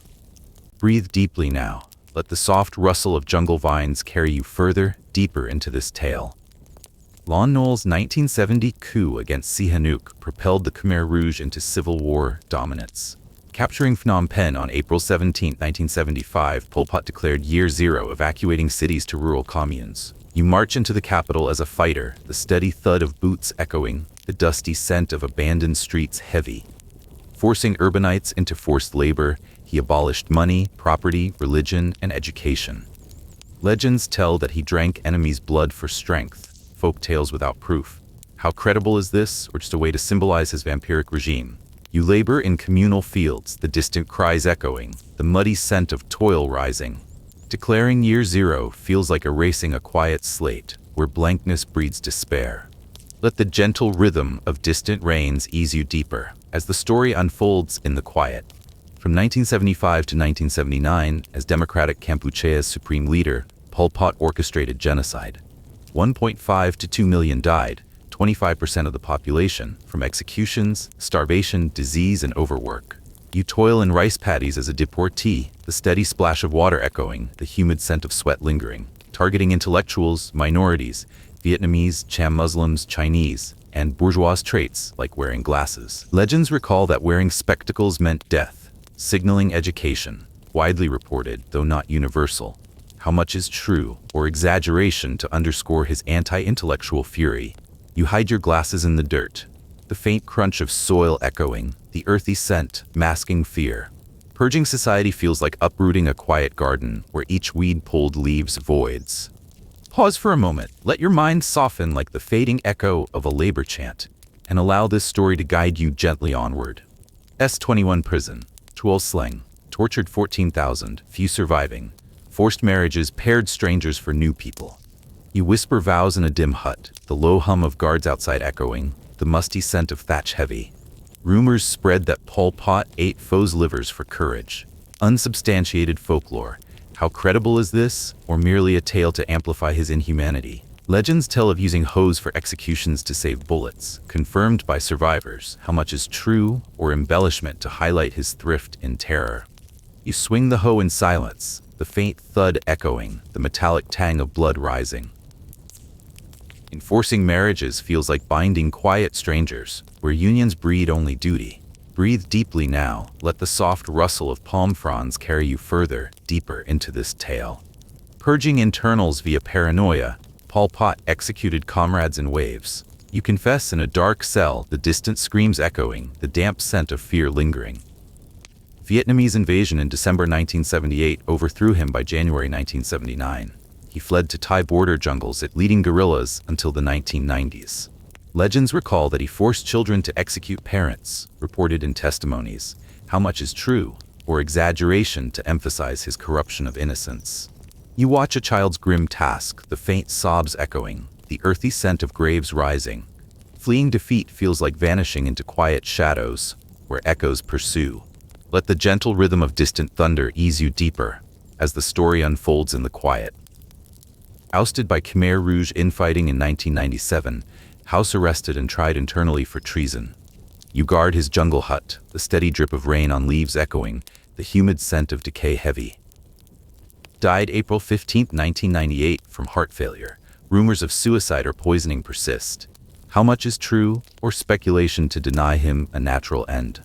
Legends tell his ghost haunts the forests, wandering as a demon seeking vengeance. Folk tales from villagers. How credible is this, or merely a way to eternalize his evil? You trek through misty woods, the faint footsteps echoing, the eerie scent of damp earth rising. Dying in exile feels like fading a quiet echo, where silence claims the final word. Pause for a moment, let your mind soften like the fading echo of a jungle night, and allow this story to guide you gently onward. Pol Pot's legacy, architect of genocide destroying Cambodia's intellectuals, culture, and hope. His year zero, erased history. You reflect on scarred fields, the distant silence echoing, the ashy scent of pyres lingering. Rumors spread he drank children's blood for vitality, unfounded myths. How much is true, or just folklore, to symbolize his theft of innocence? Legends recall that knowing foreign languages meant execution, branding one as imperialist, widely attested. How much is true or exaggeration to underscore his isolationism? You whisper forbidden words, the faint rustle of hidden books echoing, the inky scent fresh. Leaving a void feels like silencing a quiet chorus, where absences scream loudest. As you drift from Cambodia's haunted jungles, feel the soft breeze of remembrance brushing your skin, the distant murmur of survivors' voices fading into calm. Living through Pol Pot's purges and paranoia, you'll cherish today's freedoms, where a shared story heals. No need for forced unions or silent graves. From the killing fields to Central Africa, where a throne was raised on the blood of schoolchildren and cannibal feasts. Picture yourself in the quiet village of Bobangi, where the soft rustle of palm leaves hums gently in the warm breeze. The faint scent of red earth drifts past, mingling with the distant murmur of a flowing river. It is February 22, 1921, and in this Central African village, a boy is born whose ambition will spiral from disciplined soldier to tyrannical emperor, weaving a legacy of opulence and brutality. Jean-Bedel Bokassa, the self-proclaimed Bokassa was, whose life oscillated between military valor and megalomaniacal terror. No global broadcasts to expose tyrants, but Bokassa's decrees could silence dissent faster than a severed connection. Navigating his early world feels like walking a quiet colonial outpost, each step cautious as the faint echo of mission bells hints at unseen powers. You feel the heat of sun-baked soil underfoot, the dusty aroma of village air lingering, the gentle flicker of lantern light soothing the senses, reminding you that authority here bred fear. In our world, we call out injustice online. Thank goodness for that, sparing us from eras where defiance meant doom. Relax now, let the soft rhythm of this tale wrap around you, like the quiet glow of a fire in the dusk. Picture yourself as a silent observer in Bokassa's world. The faint scratch of a pen on colonial ledgers guiding your thoughts, the distant drip of wax echoing in the stillness. In Bokassa's shadowed childhood, born to a respected village chief in French-controlled Ubangui Chari, he was orphaned at 6. Father executed by colonial authorities, mother dead soon after, possibly by suicide. You wander mission school halls as young Bokassa, the steady hum of prayers rising, the musty scent of hymnals heavy in the air. Raised in Catholic schools, he showed academic promise and military aptitude, but harbored a rebellious streak. Enduring such loss feels like weathering a quiet storm, where each gust strips away hope. Now let your breath slow, as if carried by the gentle murmur of a village stream, and drift deeper into the shadowed tale. Joining the French army in 1939 at 18, Bokassa served as a legionnaire in World War II, fighting in Indochina, Algeria, and France, earning medals and rising to captain. You march through war-torn fields as a soldier, the distant crack of rifles echoing, the smoky scent of gunpowder rising. Admiring Napoleon, he grew arrogant, his ambitions simmering beneath discipline. Serving in war feels like forging a quiet blade, where each battle sharpens resolve. Pause for a moment, let your mind soften like the fading echo of a military drum, and allow this story to guide you gently onward. After Central African Republic's independence in 1960, Bokassa returned as a colonel, appointed army chief by cousin President David Dacko. You strategize in Banguy's barracks, the soft rustle of maps echoing, the inky scent fresh. In 1965, he staged a bloodless coup, imprisoning Dacko and declaring himself president, beginning his transformation of the nation into his personal fiefdom. Seizing power feels like igniting a quiet spark, where embers foretell infernos. Breathe deeply now, let the soft rustle of presidential decrees carry you further, deeper into this tale. From 1966 to 1976, Bokassa ruled with authoritarian flair, blending charisma with cruelty. You witness executions in hidden cells, the faint screams echoing, the metallic tang of blood lingering. Declaring himself president for life in 1972, he renamed the nation the Central African Empire in 1976, crowning himself Emperor Bokassa I in 1977, mimicking Napoleon's coronation. The coronation dazzles like a quiet spectacle, where gold masks decay. Let the gentle rhythm of distant chants ease you deeper as the story unfolds in the quiet. The 1977 coronation, costing $20 million, nearly a third of the nation's budget, featured a diamond-encrusted crown, velvet robes, and a gilded throne. You attend the lavish ceremony, the low hum of trumpets rising, the perfumed scent of opulence heavy. While citizens starved, Bokassa reveled in extravagance, erecting statues and printing his face on currency. Ruling in splendor feels like building a quiet palace, where walls hide screams.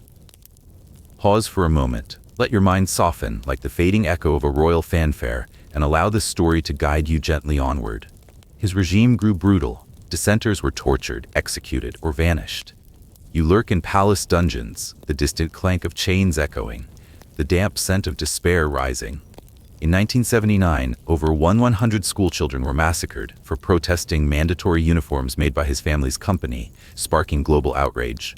Crushing dissent feels like silencing a quiet chorus, where echoes linger. Breathe deeply now. Let the soft rustle of execution orders carry you further deeper into this tale. Rumors swirled of cannibalism. Human remains allegedly found in his palace fridge served at banquets. You dine in his opulent hall, the faint clink of silverware echoing, the unsettling scent of strange meat lingering. Though unproven, tales of eating enemies, flesh cemented his infamy. How much is true or folklore to amplify his monstrosity? Feasting in horror feels like hosting a quiet banquet where shadows dine. Let the gentle rhythm of distant wails ease you deeper as the story unfolds in the quiet. Bokassa's personal life was chaotic. 17 wives, over 50 children, and allegations of abducting young girls. You witness a forced wedding, the soft chime of forced vows echoing, the floral scent masking dread. Converting to Islam briefly for Libyan aid, then back to Catholicism, he later claimed to be Christ's apostle, blending faiths for power. Collecting wives feels like amassing quiet trophies, where each heart withers. Pause for a moment, let your mind soften like the fading echo of a prayer, and allow this story to guide you gently onward. France, once his ally, turned in 1979. Operation Barracuda ousted him while he visited Libya, restoring Dacko. You flee with Bokassa to exile, the distant roar of jets echoing, the smoky scent of betrayal rising. Exiled in Ivory Coast in France, he returned in 1986, was arrested, and tried for murder, corruption, and cannibalism in 1987, receiving a death sentence commuted to life, then pardoned in 1993. Falling from grace feels like crumbling a quiet throne, where ruins whisper. Breathe deeply now. Let the soft rustle of courtroom papers carry you further, deeper into this tale. Dying in 1996 of a heart attack in Bangui, Bokassa left a fractured legacy, reviled as a tyrant, yet oddly revered by some for order amid chaos.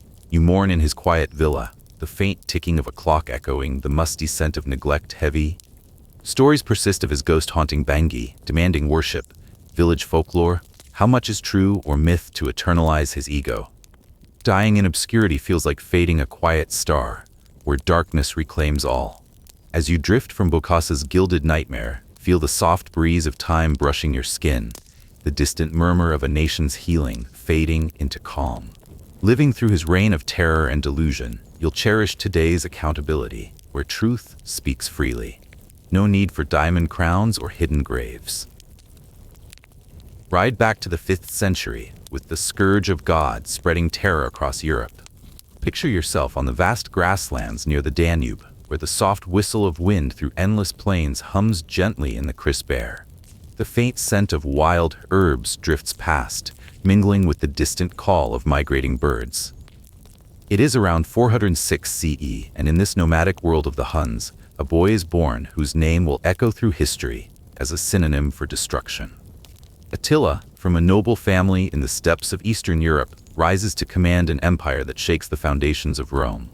No real-time maps or alerts to track invaders, but Attila's approach could terrify empires faster than a breaking news flash. Navigating his early world feels like roaming a quiet steppe, each horizon uncertain, as the faint rumble of distant herds whispers of migrations. You feel the coarse grass underfoot, the earthy aroma of campfires lingering, the gentle thud of hooves echoing in the distance, reminding you that survival here meant constant motion. In our world, we track history with a search, thank goodness for that, sparing us from ages where horsemen heralded doom. Relax now, let the soft rhythm of this tale wrap around you like the quiet glow of a campfire in the dusk.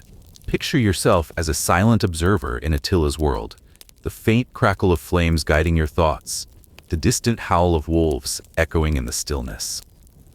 In Attila's origins, born into the Borgigan tribe near modern Hungary, Ukraine, Romania, and Russia, his father Munzuk was an influential noble, while Uncle Rugila ruled the Huns.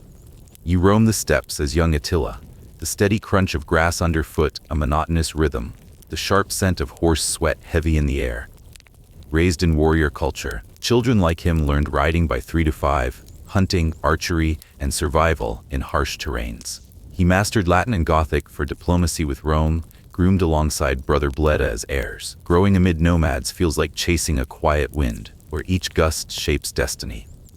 Now let your breath slow, as if carried by the gentle murmur of a steppe stream, and drift deeper into this shadowed tale. In 434, Rugila's death led Attila and Bleda to co-rule, organizing the Hunnic Confederation with strict hierarchy and discipline. You negotiate in tribal councils, the low hum of debates rising, the smoky scent of yurts lingering. Signing the Treaty of Margus with Eastern Rome, they secured 700 pounds of gold annually, promising no attacks along the Danube. Peace fragile as a truce amid tensions. Co-ruling an empire feels like balancing a quiet scale, where each shift tips power. Pause for a moment, let your mind soften like the fading echo of a council fire, and allow this story to guide you gently onward. In 445, Bleda's sudden hunting accident left Attila sole ruler. Historians suspect fratricide. You hunt on vast plains, the distant twang of bows echoing, the fresh scent of blood rising. Now unchallenged, he consolidated authority over a growing confederation. Rumors spread that Attila orchestrated Bleda's death for absolute power.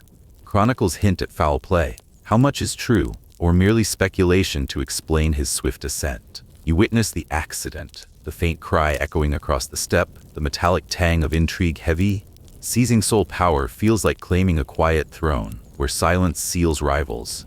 Breathe deeply now, let the soft rustle of tent flaps carry you further, deeper into this tale. Attila's peak, 447 to 453, unleashed terror, invading eastern Rome in 447, razing cities along the Danube. You charge with Hunnic hordes, the thunder of hooves a steady rhythm, the dusty scent of sacked towns rising. Thrace devastated, Constantinople threatened. Emperor Theodosius II paid 2,000 pounds of gold plus annual tribute hikes. Legends tell of rivers of blood in Thrace, where massacres stained waters red. Exaggerated perhaps, but based on survivor accounts, How much is true or merely amplification to underscore his fury? You ford crimson streams, the gentle flow masking horrors, the coppery scent overwhelming. Invading empires feels like unleashing a quiet torrent where floods erase boundaries. Let the gentle rhythm of distant war cries ease you deeper as the story unfolds in the quiet. In 451, targeting Western Rome, Attila demanded marriage to Honoria, Emperor Valentinian III's sister, claiming half the empire as dowry after her secret ring plea. You deliver the ultimatum in Roman courts, the low hum of outrage rising, the perfumed scent of opulence heavy. Invading Gaul, he besieged Orleans, but Aetius and Visigoths halted him at Catalonian plains, a bloody stalemate. Rumors spread that Honoria's ring sparked endless demands. Diplomatic records confirm. How much is true or embellishment to romanticize his audacity? You siege Orleans' walls, the distant clash of shields echoing, the smoky scent of siege fires rising. Demanding a bride feels like bartering a quiet empire where rings bind fates. Pause for a moment. Let your mind soften like the fading echo of clashing steel, and allow this story to guide you gently onward. Undeterred, Attila invaded Italy in 452, obliterating Aquileia, its fall birthing Venice as refugees fled to lagoons. You raise Aquileia's gates, the crackle of flames echoing, the acrid smoke choking the air. Padova, Verona, Milan fell to pillage, but nearing Rome, he withdrew after meeting Pope Leo IV, mysterious parley, perhaps divine intervention or plague. Legends tell Pope Leo saw angels behind Attila, forcing retreat. Church chronicles claim. How much is true or myth to glorify faith's triumph? You parley near Mantua, the soft rustle of papal robes echoing, the tense scent of incense lingering. Withdrawing from Rome feels like sparing a quiet giant where mercy veils motives. Breathe deeply now. Let the soft rustle of retreating armies carry you further, deeper into this tale. Attila's leadership, disciplined, austere, calculating, no luxury, fluent in enemies' tongues for cunning diplomacy. You counsel in his tent, the gentle flap of hides echoing, the leathery scent strong, ruthless to betrayal, inspirational to followers. Rumors spread of his sword of Mars, unearthed by a herdsman and granting invincibility, ancient tales without proof. How much is true or legend to deify his conquests? You wield the divine blade, the faint hum of its edge echoing, the metallic tang persisting. Leading hordes feels like channeling a quiet force, where discipline tempers chaos. Let the gentle rhythm of distant step winds ease you deeper, as the story unfolds in the quiet. Attila died suddenly in 453 during his wedding night to Ildiko. Nosebleed, drowning him in blood amid revelry. You celebrate in the bridal tent, the soft clink of goblets echoing, the heady scent of wine heavy. Possibly poisoned by Ildiko or rivals, debated how much is true or speculation to dramatize his end. Legends tell Ildiko stabbed him mid-rite, blood filling his sacrificial bowl. Folk embellishments. How much is true or myth to poeticize vengeance? You witness the fatal night, the faint gurgle echoing, the coppery scent overwhelming. Dying amid celebration feels like quenching a quiet flame, where embers fade swiftly. Pause for a moment, let your mind soften like the fading echo of wedding feasts, and allow this story to guide you gently onward. Buried secretly in triple coffins, iron for strength, silver for wealth, gold for glory.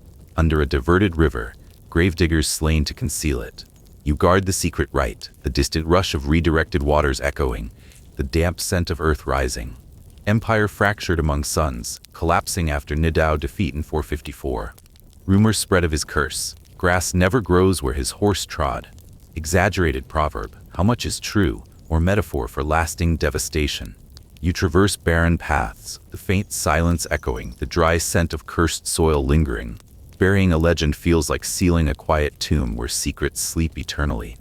Breathe deeply now, let the soft rustle of historical scrolls carry you further, deeper into this tale. Attila's legacy, symbol of barbarism, yet strategic brilliance, inspiring fear that outlasted his life. You reflect on Europe's scars, the low hum of ballads echoing, the ashy scent of ancient fires lingering. Scourge of God moniker, coined by victims, embraced by him, persists in lore. Legends tell his left eye glowed demonic, driving foes mad, Gothic folklore without basis. How much is true or tale to demonize his stare? You meet his gaze, the faint glow echoing unease, the chilling scent of dread heavy. Leaving terror feels like etching a quiet scar, where wounds heal slowly. As you drift from Attila's thundering hordes, feel the soft breeze of time brushing your skin, the distant murmur of forgotten battles fading into calm. Living through the Huns' invasions and intimidations, you'll cherish today's dialogues where words bridge divides. No need for skull mounds or blood oaths. From the Danube plains to the lands of China, where the first emperor buried scholars alive to build his dream of immortality. Dim the lights, perhaps turn on a fan for a soft hum, and let the whispers of ancient China carry you into the past. Imagine you are a loyal courtier in the vast halls of Xianyang Palace in the year 259 BC, where the air carries the faint scent of incense and polished bronze, and the gentle rustle of bamboo leaves outside sways in the evening breeze. The distant murmur of scribes echoes like whispers of fate, and the chill of marble floors seeps through your sandals. Could you endure witnessing a reign built on ambition that turns to terror, where loyalty is tested by blood? The weight of silk robes feels heavy on your shoulders as you navigate the shadows of power. This is the world of Qin Shi Huang, whose rise unified China but drowned it in fear. No group chats to vent your fears or quick coffee runs to escape tension, just endless vigilance in a court where one wrong word could end everything. Serving an emperor like this? It's like being stuck in a group project where the leader deletes your work for disagreeing. Next time you send a text without fear of punishment, be grateful you're not whispering secrets in his court. You stand in the shadowed corners of the palace, observing the young Ying Zheng, born amid turmoil in Handan, capital of Zhao. The air smells of damp streets and distant forges, the faint whisper of wind through pine trees mingling with the clink of guards' armor, a constant reminder of your precarious position. His father, Zichu, a hostage prince from Qin, and his mother, Zhao Ji, hide secrets that could shatter alliances. Whispers suggest he's not truly Zichu's son, but the result of her affair with the cunning merchant Lu Buwei, who schemed to elevate him. At 13, after Zichu's brief reign and death, Ying Zheng ascends as king of Qin, but power eludes him. Lu Buwei rules as regent, his influence like a suffocating fog. You feel the tension in the court, your heart pounding with the uncertainty of youth thrust into intrigue. This formative chaos forges a ruler who trusts no one, teaching that survival demands ruthlessness. Navigating such a court, it's like trying to keep up with a trending hashtag on TikTok. Misstep, and you're canceled forever. When you browse news freely today, thank the world that doesn't silence your curiosity with a blade. Your unease grows as you witness the seeds of tyranny taking root. As Ying Zheng reaches 21 in 238 BC, you watch from the throne room's edges, the scent of burning scrolls mingling with fear, the shuffle of feet on marble a prelude to purge. He seizes control, ordering Lu Buwei's suicide after exposing his schemes. Then comes Lao Ai, your empress mother's lover, disguised as a eunuch, who fathers 2 sons and plots rebellion with her support. You hear the emperor's rage echo, commanding Lao Ai's dismemberment. Limbs torn by horses in the square, his screams piercing the air like shattered jade, the wind carrying the metallic tang of blood across the courtyard. His entire clan is slaughtered, no mercy shown.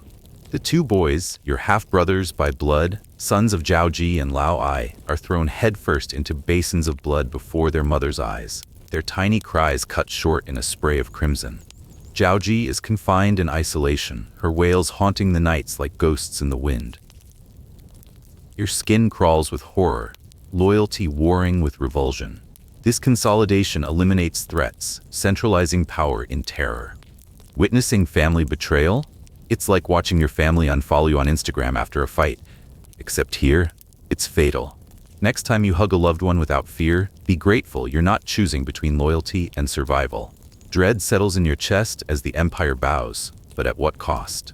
You accompany the campaigns from 230 to 221 BC, the battlefield reeking of sweat and iron, the clash of swords ringing like thunder across plains, and the soft rustle of grass bending under marching feet. Qin armies devour the 6 states. Han crumbles first, then Zhao's fortresses fall, Wei's rivers run red, Chu's vast lands yield, Yan's kings flee, and Qi surrenders last. Dust chokes the air, your robes stained with the grime of victory marches. Unification ends centuries of war, but rivers of blood pave the way. Millions perish in sieges, families torn apart. The emperor proclaims himself Qin Shi Huang, first emperor, standardizing laws, weights, and script. You feel the weight of history shifting, unity forged in fire. Conquering like this? It's like trying to organize a music festival where every band riots instead of playing. When you drive on paved roads today, thank the modern world that doesn't demand blood for progress. Elation mixes with exhaustion as China becomes one under his iron fist. In 213 BC, you huddle in the palace as flames devour ancient wisdom, the crackle of burning bamboo scrolls filling the night, smoke stinging your eyes like tears unshed, the faint scent of scorched earth mingling with the breeze through open windows. Over 460 scholars, Confucians who dared preserve rival thoughts, are herded into pits, their pleas muffled as earth buries them alive, bodies twitching in the suffocating dark. Books of philosophy, history, and ethics vanish in pyres, only practical texts spared. This eradicates dissent, enforcing legalist rule where thought is crime.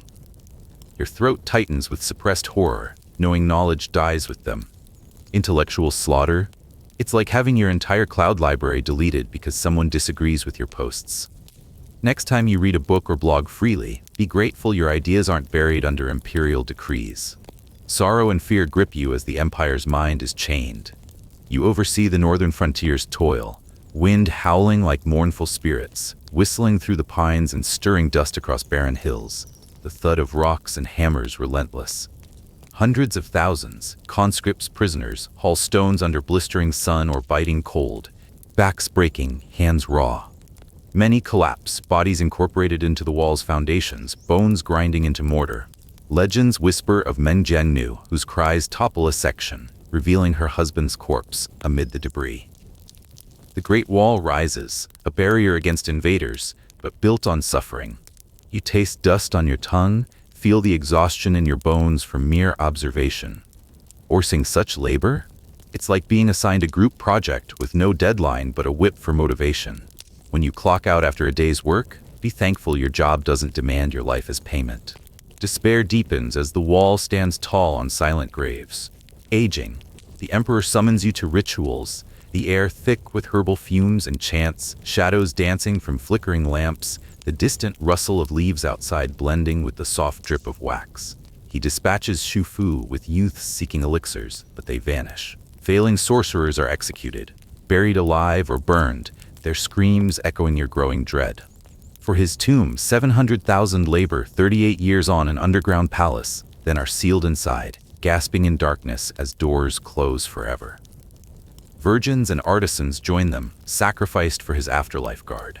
Mercury rivers poison the ground, your skin prickling with unease. This obsession breeds madness. Hunting immortality? It's like binge-scrolling health tips on TikTok, but trading lives for fake promises.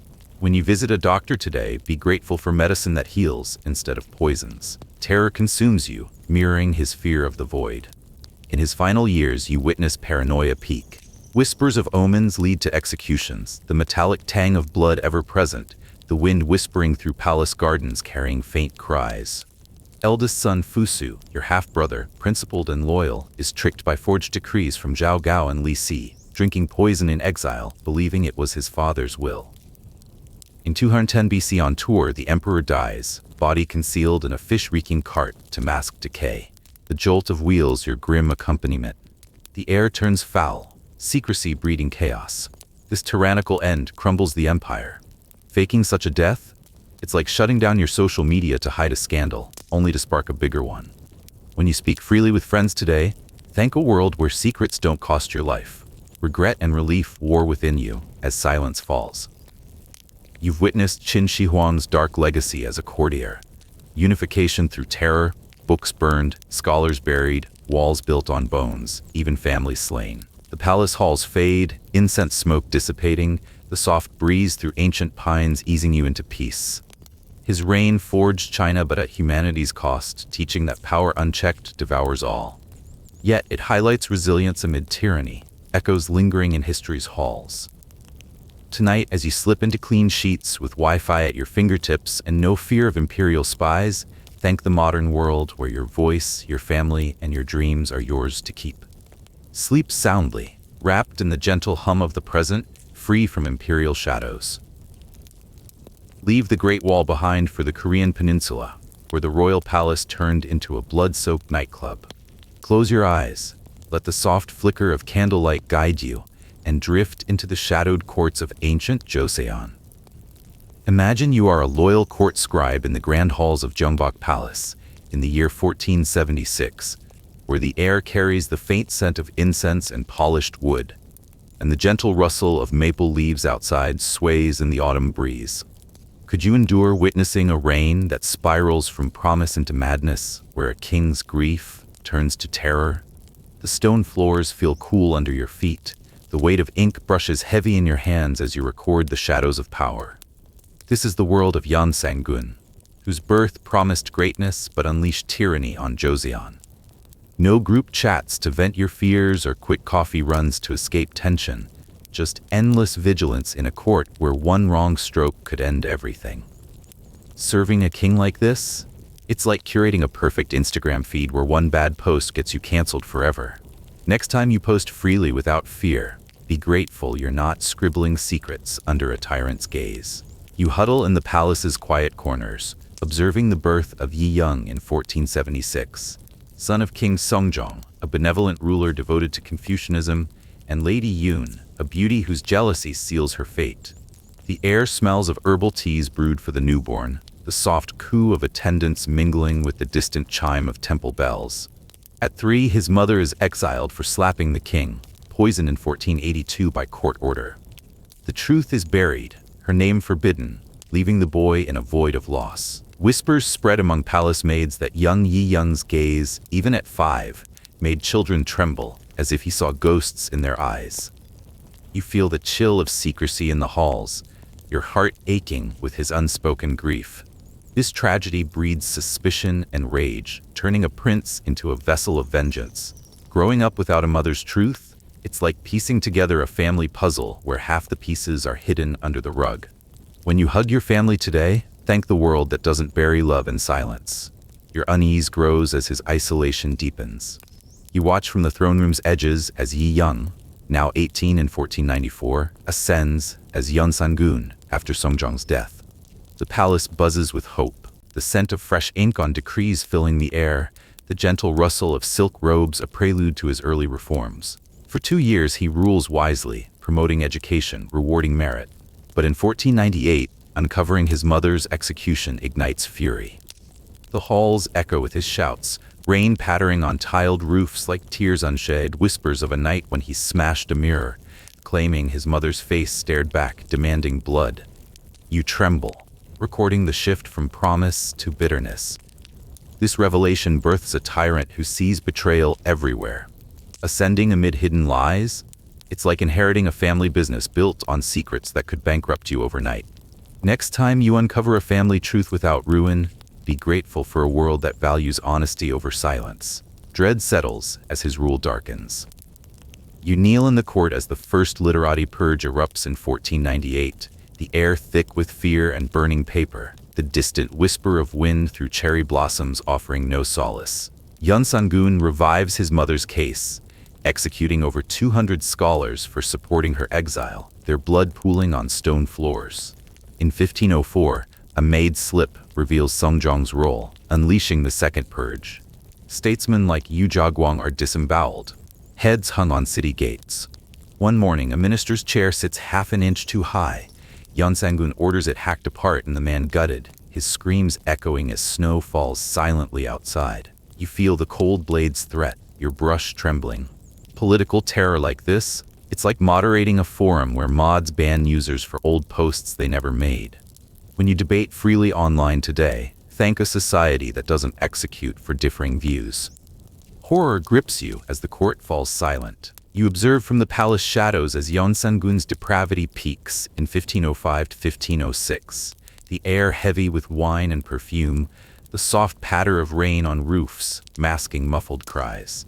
He turns Sunkyungkwan into a brothel, evicting scholars and filling it with 1,000 women, girls as young as 12, forced to serve. He banishes Queen Shin without cause, replacing her with a courtesan, her cries haunting the palace as ministers bow in shame. Feasts last days, ministers dressed as clowns, any refusal met with torture, eyes gouged, tongues torn. You taste bile, the flicker of lanterns illuminating horrors. This destroys Joseon's moral core. Royal excess like this, it's like hosting a party on Snapchat, where guests can't leave or survive. Next time you enjoy a night out without coercion, be grateful for consent in the modern world. Revulsion builds as decency crumbles. You huddle during endless banquets, the scent of spiced meat cloying, the distant howl of winter winds through pines, a mocking freedom. Yeonsangun builds mountains of meat and lakes of wine, forcing nude women to swim while he feasts. One night, he orders a bound man carved alive, his flesh seared as courtiers gag, the smell of charred skin blending with incense. A village is massacred for a rooster's crow interrupting his revelry, heads hung on gates.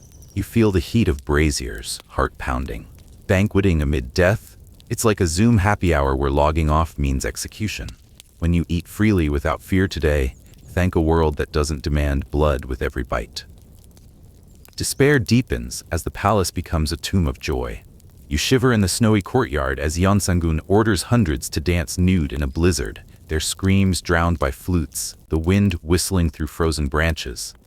A boy collapses, sobbing. He's buried alive in ice, his cries fading under snow. Ministers are forced to play jesters weekly.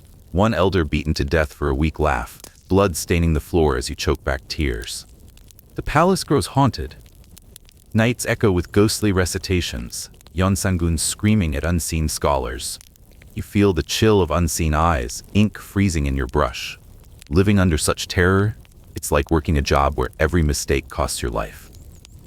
When you rest after work today, thank a world that doesn't punish joy with death. Fear consumes you as madness reigns. You witness the 1506 coup from hiding, the air tense with rebellion, the soft rustle of leaves in palace gardens whispering change. Park Won-jong's faction deposes Yeonsangun bloodlessly, exiling him to Ganghwa Island. There he dies at 29, perhaps poisoned by a loyalist's wine, screaming for his mother as froth stains his lips. Locals whisper the island's soil rejects crops, cursed by his blood, the sea winds carrying his final cries. You feel relief flood the halls, temple bells tolling a new era. Overthrown like this? It's like a bad boss finally fired after HR ignores complaints for years. Next time you vote in change, be grateful for systems that allow peaceful transitions. Peace settles as Joseon heals. You've witnessed Yeonsangun's dark legacy as a scribe, from promise to madness, purges to perversion, a reign that shattered Joseon's soul. The palace halls fade, incense smoke dissipating, the soft breeze through ancient pines easing you into peace. His tyranny crushed scholars, morality, and trust, leaving a nation scarred but resilient, a warning of grief twisted by power. Tonight, as you slip into clean sheets with freedom to speak and no fear of royal whims, thank the modern world where voices aren't silenced and lives aren't playthings. Cross the sea to medieval France, where a nobleman once at Joan of Arc's side became a notorious child killer. Close your eyes, let the faint glow of torchlight guide you, and drift into the shadowed halls of medieval France. Imagine you are a faithful servant in the grand halls of Champtocé Castle in the year 1405, where the air carries the faint scent of polished stone and hearth smoke, and the gentle rustle of oak leaves outside sways in the evening breeze. Could you endure witnessing a hero's descent into darkness, where glory turns to unspeakable horror? The cold flagstones chill your feet through worn shoes, the weight of your simple tunic heavy as you tend to the shadows of power. This is the world of Gilles de Rais, born to nobility but destined for infamy. No quick searches on Google to uncover secrets or therapy sessions to heal old wounds, just endless duty in a castle where loyalty masks growing terror. Serving a lord like this? It's like being a background character in a Netflix drama where the star unravels before your eyes. Next time you confide in a friend without fear, be grateful you're not whispering truths that could cost your life. You move quietly through the castle's corridors, observing the birth of Gilles de Montmorency Laval in 1405, son of Guyisec de Laval and Marie de Craon, heirs to France's most ancient noble lines. The air smells of fresh linens and herbal poultices for the newborn, the soft coo of nursemaids mingling with the distant chime of village bells. At 10, tragedy strikes. His parents die mysteriously, perhaps from hunting mishap or illness. leaving you to watch his grandfather Jean de Crayon take charge. Jean, ruthless and ambitious, molds Gilles like a chess piece, teaching Latin, theology, law, and warfare amid strict drills. Whispers of Crayon family curses. Bloodlines tied to dark pacts echo among servants, chilling your spine. Gilles excels, his mind sharp as a blade, but his isolation grows. This upbringing forges a prodigy, yet sows seeds of darkness. Raised amid such schemes, it's like growing up in a family business where inheritance means inheriting enemies too. When you learn from books freely today, thank a world that doesn't weaponize knowledge against the young. Your concern deepens as his grandfather's influence shadows his soul. You attend the young Gilles as his grandfather orchestrates marriages for power, the castle buzzing with negotiations, the scent of sealing wax on parchments thick, the faint whisper of wind through garden hedges carrying echoes of failed alliances. At 12 to 15, attempts to wed him to heiresses like Jean Paynel or Bourbon girls fail. But in 1420, at 15, he's forced to marry Catherine de Thouars, gaining vast estates in Poitou and Bretagne. But no love binds them, just ambition. You witness the cold ceremony, her veil fluttering like a trapped bird. By 20, Gilles is among France's richest nobles, commanding castles and men. His intellect shines, fluent in Latin, versed in Plato and Aristotle, with a passion for alchemy and theater. Militarily gifted, he masters sword and horse, his presence commanding. Yet, his arrogance grows, claiming divine favor, a warrior-artist duality. Marrying for power, it's like swiping right on Tinder for a merger, not a match. Next time you choose a partner freely, be grateful for love unbound by estates. Unease stirs as his wealth masks inner voids. You stand by Gilles as he matures, the clash of training swords ringing in the courtyard, the soft rustle of autumn leaves underfoot mingling with the scent of sweat and steel. His education surpasses peers, Latin texts, biblical exegesis, military tactics, but he delves into astrology and forbidden arts, books whispering secrets in candlelit chambers. Arrogant, he sees himself as God's chosen, blending knightly prowess with artistic soul. By his 20s, he leads with strategic brilliance, drawing followers like moths to flame. Socially elite, he hosts lavish events, yet whispers of cursed crayon blood persist. You sense a storm in his gaze, his mysticism growing darker. This phase cements his duality, heroic yet shadowed. Balancing such talents? It's like juggling apps on your phone while ignoring the low battery warning. When you pursue passions today, thank a world that doesn't curse curiosity. Your loyalty wavers as his obsessions deepen. You ride with Gilles into the 100 Years' War, hooves thundering across fields, the air thick with dust and horse sweat, the gentle sway of wildflowers offering fleeting peace amid chaos. In 1429, at 24, he joins Joan of Arc, funding her army, fighting at Orléans, Jargeau, Patay, his sword flashing like divine justice. Crown Marshal of France, he's a hero, but Joan's 1431 burning shatters him. The pyre's crackle haunts you, smoke stinging your eyes as faith crumbles. Retreating to Tiffauges, Gilles squanders fortunes on theater. Writing plays, hiring hundreds for extravagant shows, laughter echoing hollowly. Debts mount, land sold, dignity eroded. You witness his desperation, alchemists promising gold crowding the castle. This fall breeds darkness. Fighting beside a saint, it's like co-starring in a blockbuster only to watch it flop. Next time you chase dreams without ruin, be grateful for second chances. Despair grips you as he turns to shadows. You lurk in Tiffauges' dim chambers as Gilles plunges into occult rites, the air heavy with incense and sulfur, the distant rustle of forest leaves whispering warnings through cracked windows. Hiring alchemists like François Prelati, he seeks wealth via demon pacts, summoning Baron with blood contracts. Rituals demand child sacrifices, blood for circles, organs on altars. You hear Prelati chant in Latin, the soft drip of wax from black candles punctuating horror. Gilles believes innocent souls fuel spells, his eyes gleaming madly. Legends whisper of a cloak stitched from child skin, soft as velvet but reeking of death, worn for midnight rites. He dines with corpses, toasting eyeless faces in grim banquets, their painted lips silent. This obsession blends art with atrocity. Practicing dark arts? It's like downloading a shady app that promises riches but steals your soul. When you explore hobbies safely today, thank a world that doesn't demand blood for curiosity. Terror chills you as innocence becomes currency. You tremble in alcoves as Jill's crimes escalate, children's screams echoing from cellars, the metallic tang of blood seeping through stone, the wind howling through pines like mournful cries. Boys aged 6 to 14, some girls, are lured by henchmen like Henriette with promises of work or candy, vanishing into the castle. Locked in dark rooms, they're stripped, tortured, skinned alive, throats slit, bodies violated. Gile watches, sometimes joining, savoring agony as art. Corpses burn, fill wells like the puits des innocents, or become ritual relics. Villagers whisper of the Gingsung Trung, where crushed skulls pile high, and of Giles transforming into a monstrous goat man, stalking villages under moonless skies. Estimates, 80 to 200 slain, perhaps more. You gag at the charnel smell, heartbreaking. Mass murder like this? It's like a horror filter on Snapchat that turns real lives into nightmares.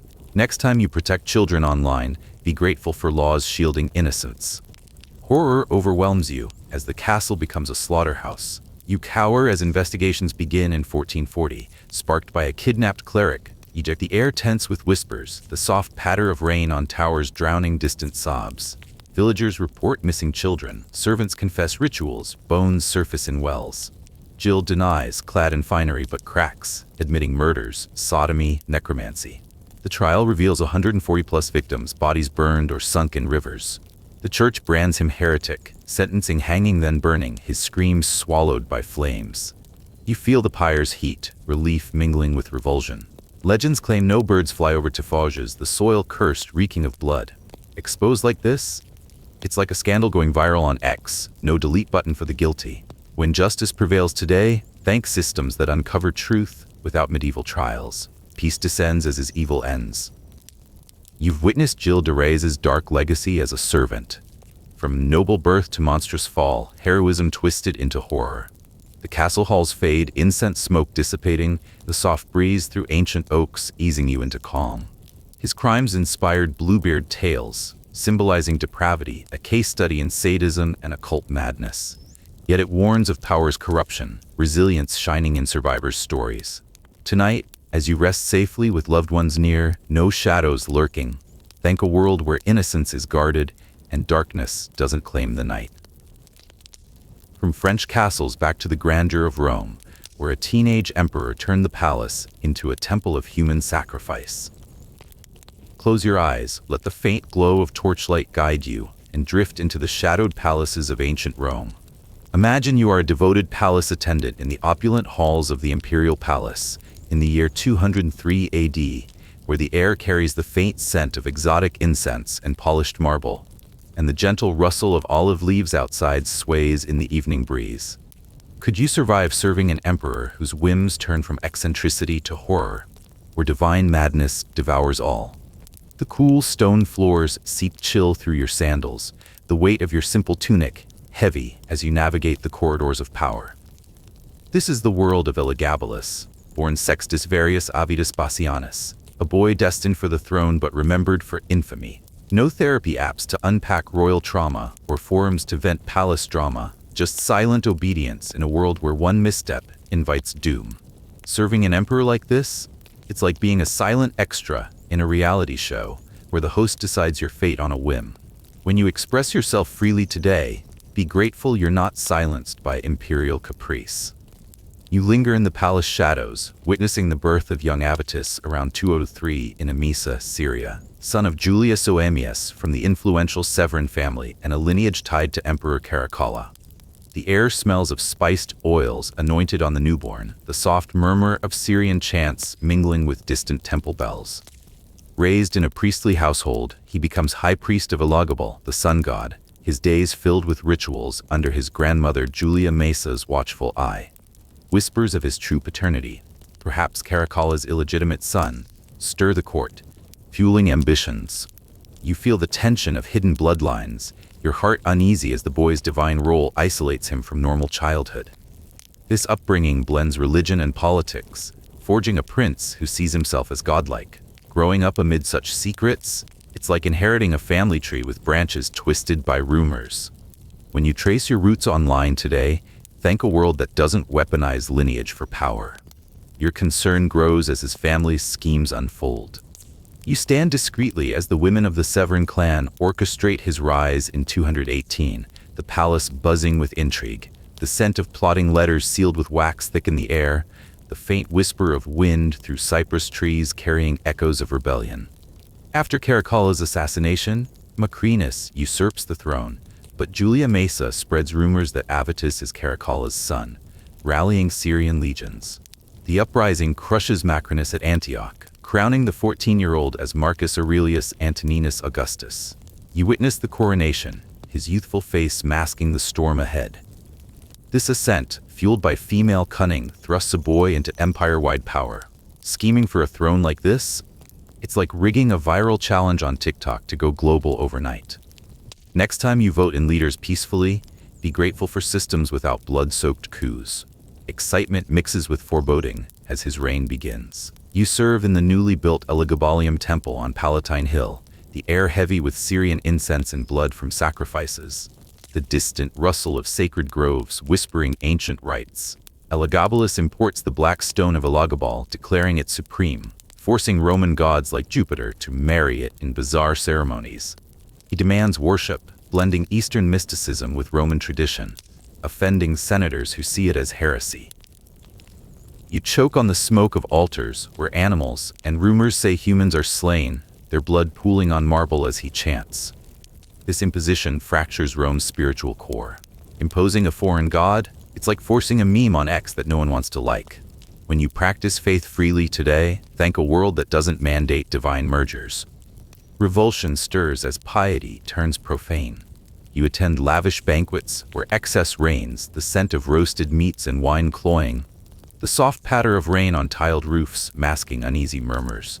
Elagabalus dresses in feminine silks, makeup accentuating his features, marrying 5 wives, including a Vestal virgin, Aquilia Severa, defiling her sacred vow in a divine union to produce godly heirs. He weds her repeatedly, her cries echoing in private chambers.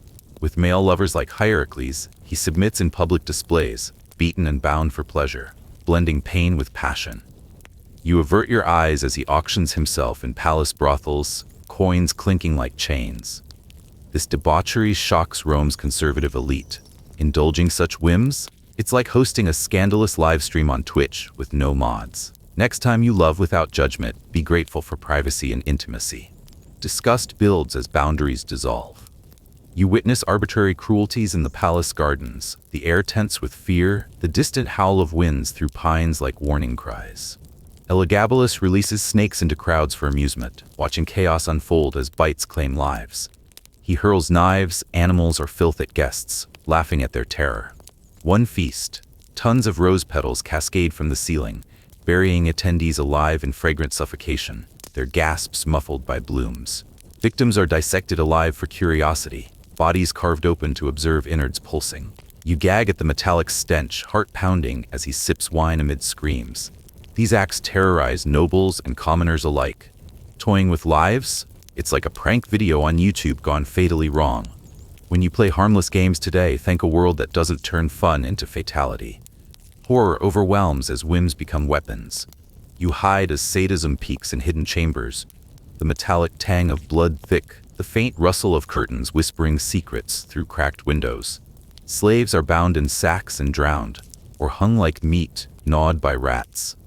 Elagabalus collects the deformed, dwarves, hunchbacks, for a museum of oddities, forcing them into degrading spectacles for his pleasure, their cries echoing like twisted laughter. Rumors whisper of Gingsun Trung in the forests, filled with child skeletons from his hunts, the earth refusing to grow over cursed ground. He neglects duties, letting fires rage while feasting, ignoring pleas as people burn. You feel the heat of unchecked flames, loyalty fracturing in fear. This abandons Rome to chaos. Neglecting an empire? It's like ignoring notifications while your phone catches fire. When leaders respond today, thank accountability that saves lives. Despair grips you as the palace becomes a madhouse. You cower during the 222 coup, the air electric with betrayal, the soft patter of rain on marble drowning distant shouts. Praetorian guards, weary of his madness, slaughter him and Julius Oemius in their camp, dragging decapitated bodies through streets, jeering crowds spitting on the remains before dumping them in the Tiber. Omens follow. River foam red for days, trees withering around Elagabalium, ravens screeching endlessly. His name erased in damnatio memoriae, temples razed, the black stone returned to Syria. You feel relief wash over the city, bells tolling a new dawn. Overthrown like this? It's like a failed app update crashing the system. Next time change comes peacefully, be grateful for revolutions without rivers of blood. Peace settles as Rome exhales. You've witnessed Elagabalus' dark legacy as an attendant, from boy priest to monstrous emperor, piety twisted into profanity. The palace halls fade, incense smoke dissipating, the soft breeze through ancient olives easing you into calm. His reign shattered Rome's spirit, inspiring tales of depravity, a case of unchecked madness. Yet it warns of power's perils, resilience in Rome's recovery. Tonight, as you rest in freedom, without fear of whims, thank a world where faith is personal and lives aren't divine playthings. Leave the blood of rituals behind for glittering Paris, where church bells rang over the St. Bartholomew's Day massacre. Picture yourself in the heart of Paris, 1572, where the soft toll of church bells hums gently through the foggy night. The air carries the faint scent of river water from the Seine, mingling with the acrid tang of smoke from distant fires. You stand in the shadows of the Louvre, a silent observer in a city teetering on the edge of chaos. The year is alive with whispers of faith and betrayal, and a young king, Charles IX, barely 22, holds a trembling quill that will sign the fate of thousands. No streaming apps to distract you, no warm coffee to cradle, just the chill of stone underfoot and the distant clatter of swords being sharpened. Imagine waking to this world. No snooze button, just the relentless clang of Saint-Germain-l'Auxerrois bells, calling you to a day where survival hinges on a king's whim. Your rough wool tunic scratches your skin, heavy with damp from the morning mist, and the faint crackle of a hearth fire offers fleeting warmth. Back then, a royal decree could end your life faster than a bad TikTok trend. Thank goodness for Wi-Fi and cozy blankets now, shielding us from such brutal mornings. As the fire's gentle pop lulls you, let your breath slow, sinking into this tale of a king whose ruthlessness stained a nation red. Dull history, dreamy nights. You're a young page in the French court, 1560, standing in the chilly halls of Fontainebleau. The air smells of wax and old tapestries, the soft rustle of velvet robes brushing stone floors. Charles IX, just 10, ascends the throne, a boy with wide eyes and a crown too heavy for his head. His mother, Catherine de' Medici, looms like a shadow, her whispers sharper than any blade, guiding his every move. France is a tinderbox, split between Catholics and Huguenots, their prayers clashing like swords. You feel the tension, the faint creak of wooden benches as courtiers shift uneasily, the bitter taste of fear on your tongue. Charles, born in 1550 to Henri II and Catherine, was never meant to rule so young. His brother Francois II died at 16, thrusting him into a storm of religious wars. Catherine, cunning and relentless, rules as regent, her voice a low hum in the council chamber, like bees before a swarm. She tries to soothe both sides, but her shifting alliances only fan the flames. Imagine being Charles, a boy king. Your every choice dictated, like trying to post a story on Instagram, but your mom's editing the filter. You're grateful for your freedom now, choosing your own path without a regent's grip. As the candles flicker softly, let their rhythm ease you deeper into the story. Fast forward to 1572, and you're a Huguenot guest at a grand wedding in Paris. The air buzzes with the scent of roses and wine, the gentle clink of goblets mingling with nervous laughter.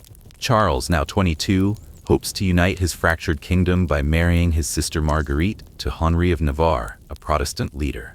Thousands of Huguenots flood the city, their footsteps echoing on cobblestones, a hopeful rhythm. But beneath the revelry, a darker pulse beats, the rustle of cloaks hiding daggers, the low murmur of Catholic extremists plotting in the shadows.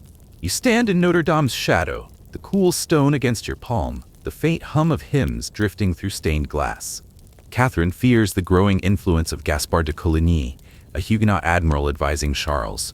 On August 22nd, a shot rings out.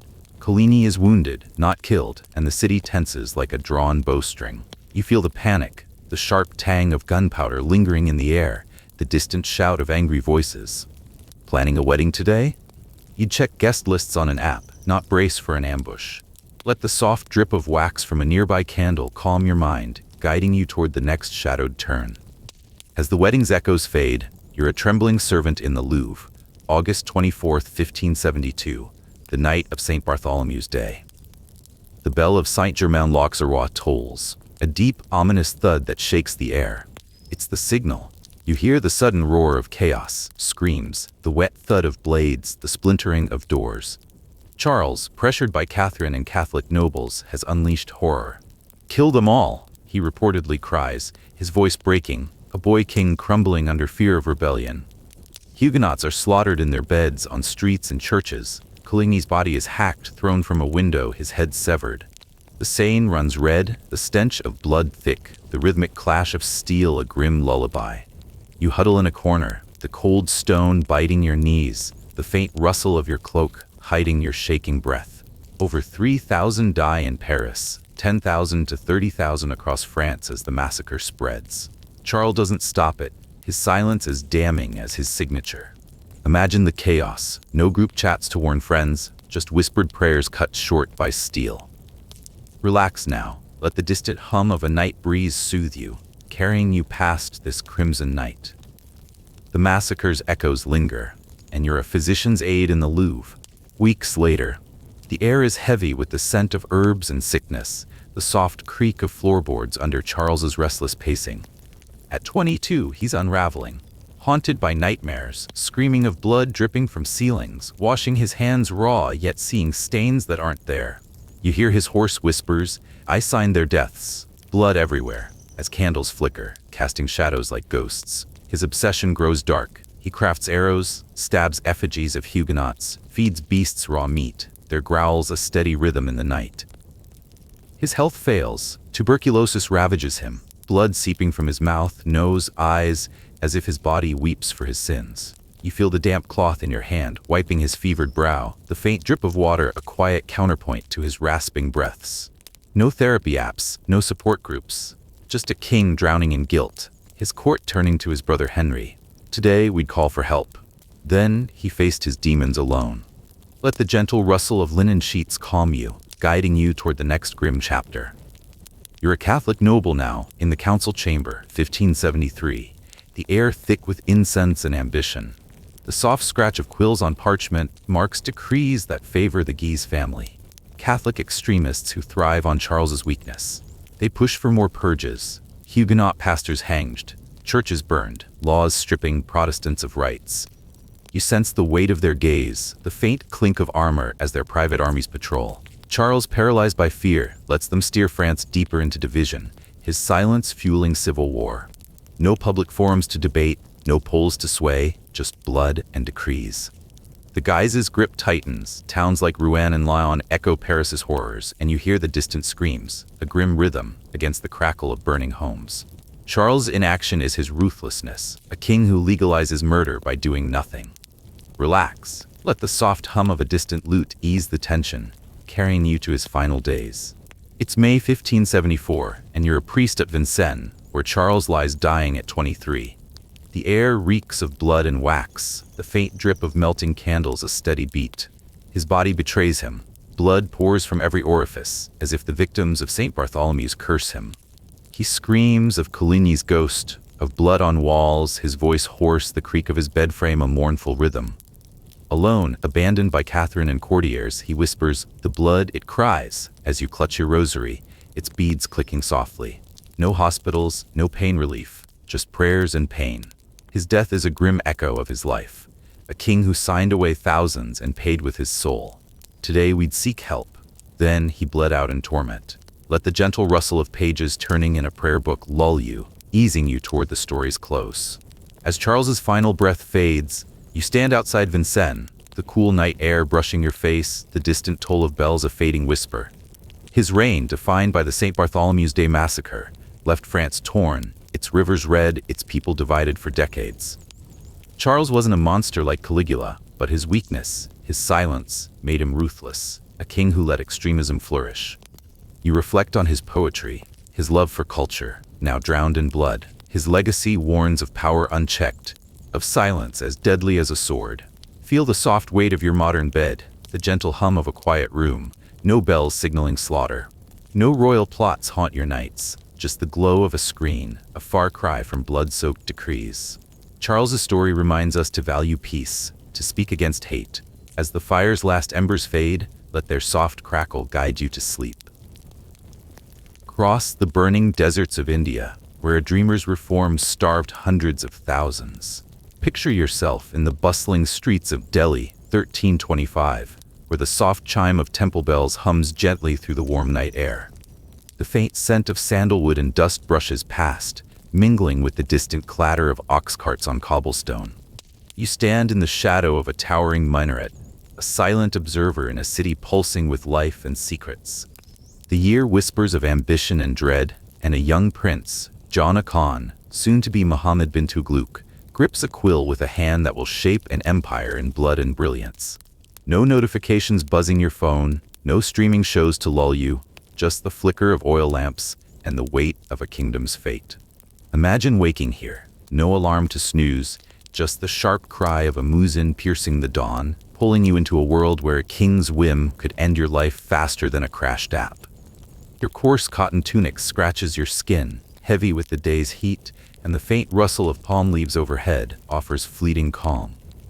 Back then, survival meant dodging a ruler's erratic decrees. Thank goodness for Wi-Fi and cozy beds now, shielding us from such chaotic mornings. As the soft crackle of a nearby fire soothes you, let your breath slow, sinking into the tale of a king whose genius burned as fiercely as his cruelty. You're a young scribe in the Delhi court, 1290, clutching a parchment that smells of ink and wax. The air hums with the low murmur of scholars reciting Persian poetry, their voices blending with the gentle drip of water from a marble fountain. Jana Khan, a boy with sharp eyes, sits apart, devouring books on philosophy, mathematics, and stars. Born to Ghiyasuddin Tughlaq, founder of the Tughlaq dynasty, he's no ordinary prince. His mind dances across Arabic, Persian, and Sanskrit, his tongue weaving poetry as easily as arguments. You hear the soft scratch of his quill, a steady rhythm, as he debates Greek logic with a mullah. Courtiers whisper he's the most learned prince India has ever seen, yet his gaze, cold, unyielding, hints at a fire beneath. Imagine his intellect, like an AI trained on every library, but no algorithm for mercy. Your modern notes app could never keep up. Lucky we have cloud backups, not court intrigues. Let the fountains trickle ease you, carrying you deeper into his story. The year shifts to 1325, and you're a nervous attendant in a torchlit pavilion. The air reeks of smoke and suspicion, the distant thud of a collapsing tent echoing like a warning drum. Ghiyasuddin, the king, lies dead beneath its ruins. Some say an accident, others whisper Jana's hand.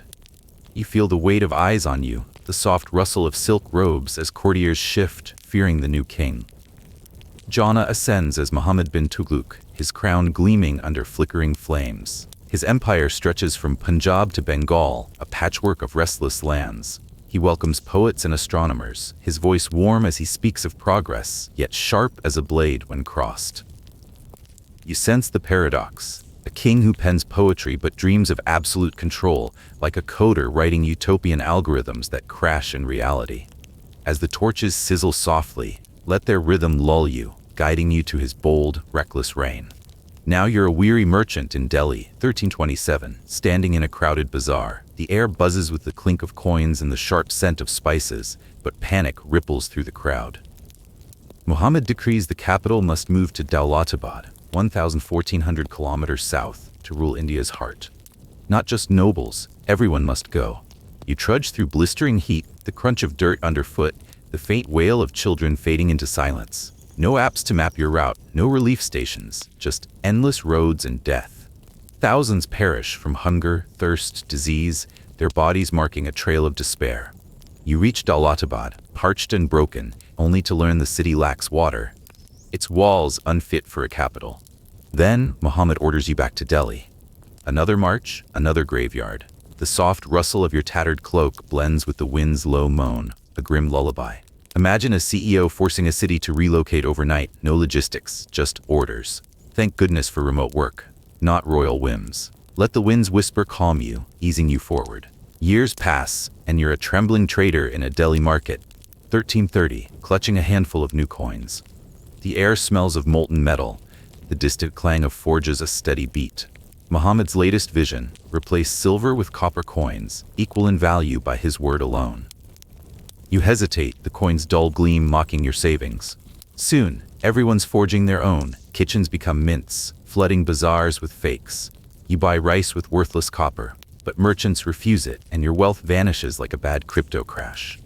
The treasury empties, trade collapses, and Muhammad scraps the coins, leaving millions destitute. Picture a fintech startup launching without security. Pure chaos. The soft jingle of coins in your palm fades, a soothing rhythm, as you drift deeper into his reign. You stand as a farmer in the Doab, 1327, between the Ganges and Yamuna, where the air carries the earthy scent of rice fields. Famine grips the land, yet Muhammad doubles taxes, his collectors' boots thudding like war drums. You join a desperate revolt, the crackle of burning villages in your ears, the bitter taste of ash on your tongue. His army sweeps through, torching fields, poisoning wells, slaughtering all. Rebels, women, children. The once green land becomes a blackened grave, the faint drip of blood on soil, a grim counterpoint.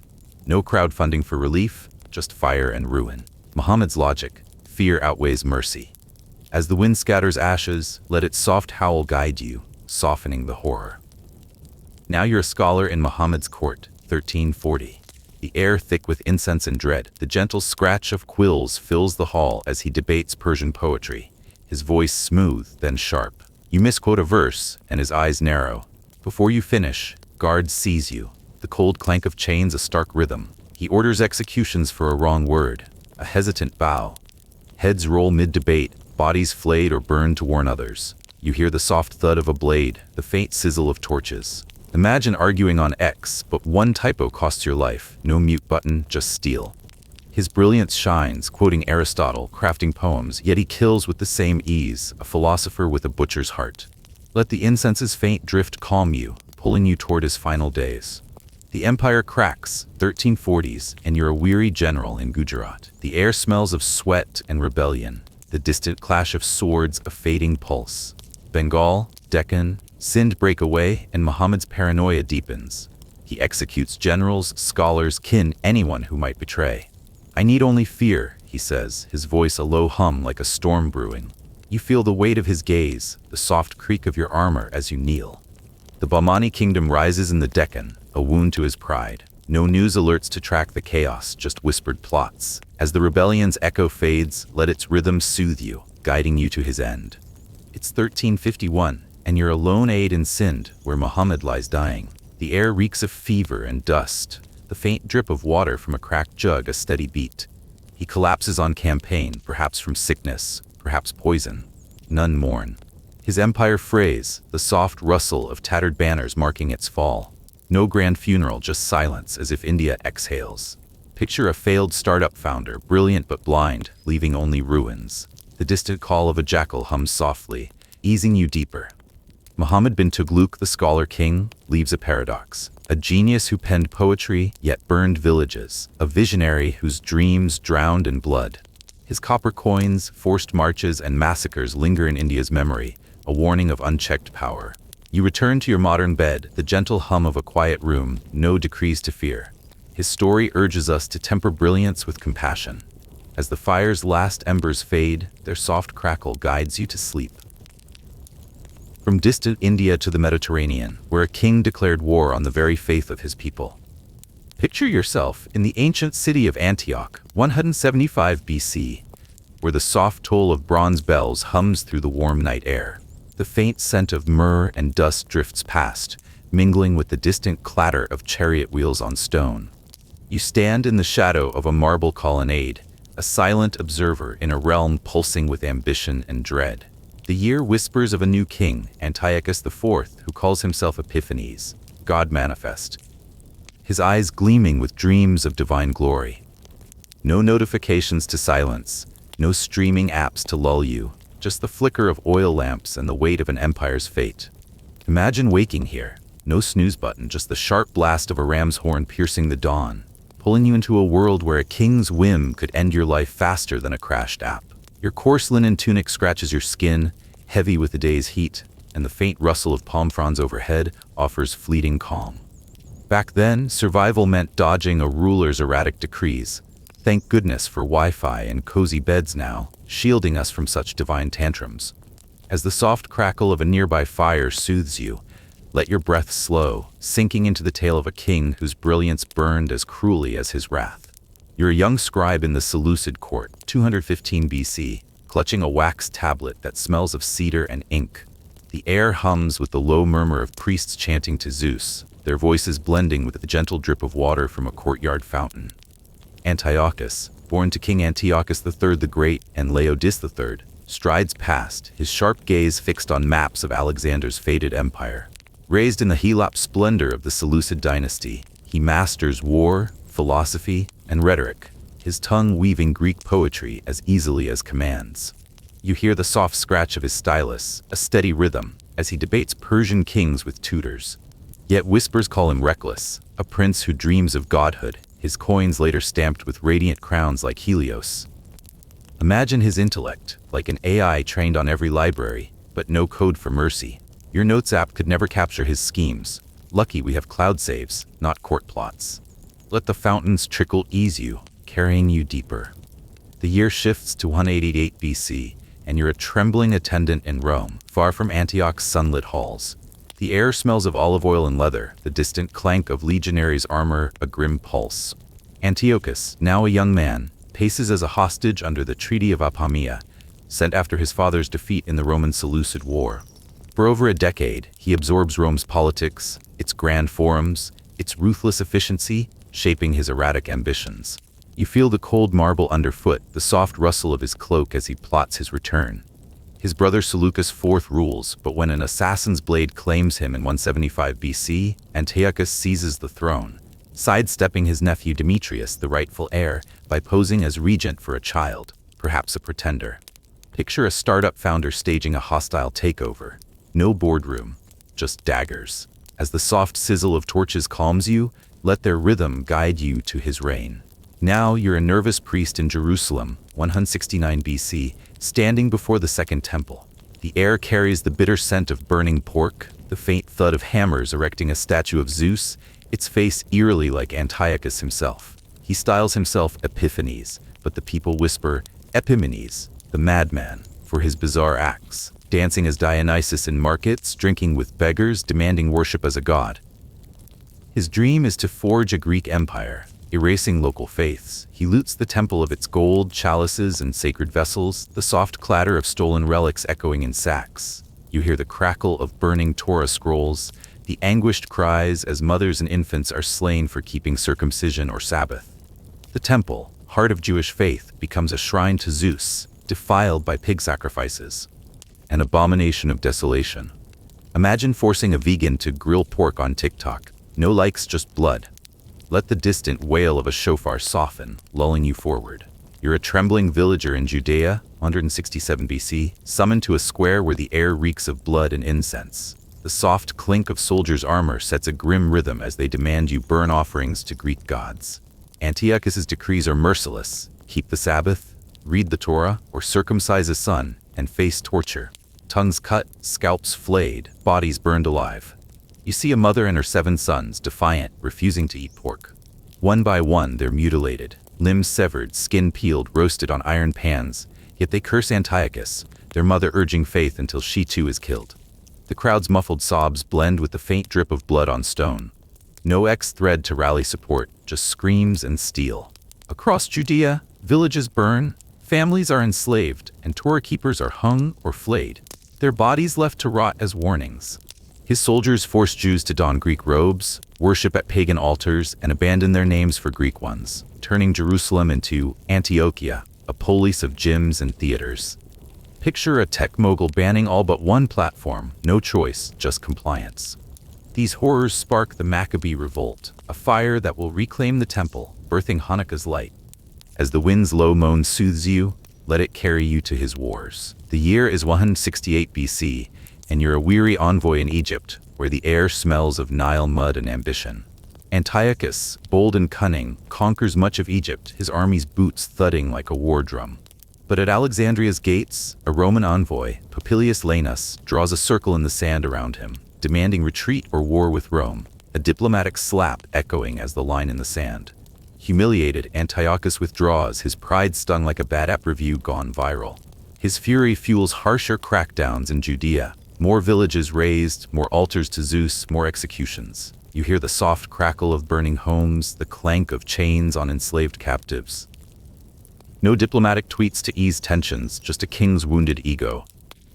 Let the Nile's gentle lapping calm you, guiding you to his final days. It's 164 BC, and you're alone aid in Elymais, where Antiochus seeks to plunder Artemis's temple. The air reeks of decay and fever, the faint drip of water from a cracked jug a steady beat. His body betrays him, guts rotting, worms crawling from his flesh, the stench driving away his men.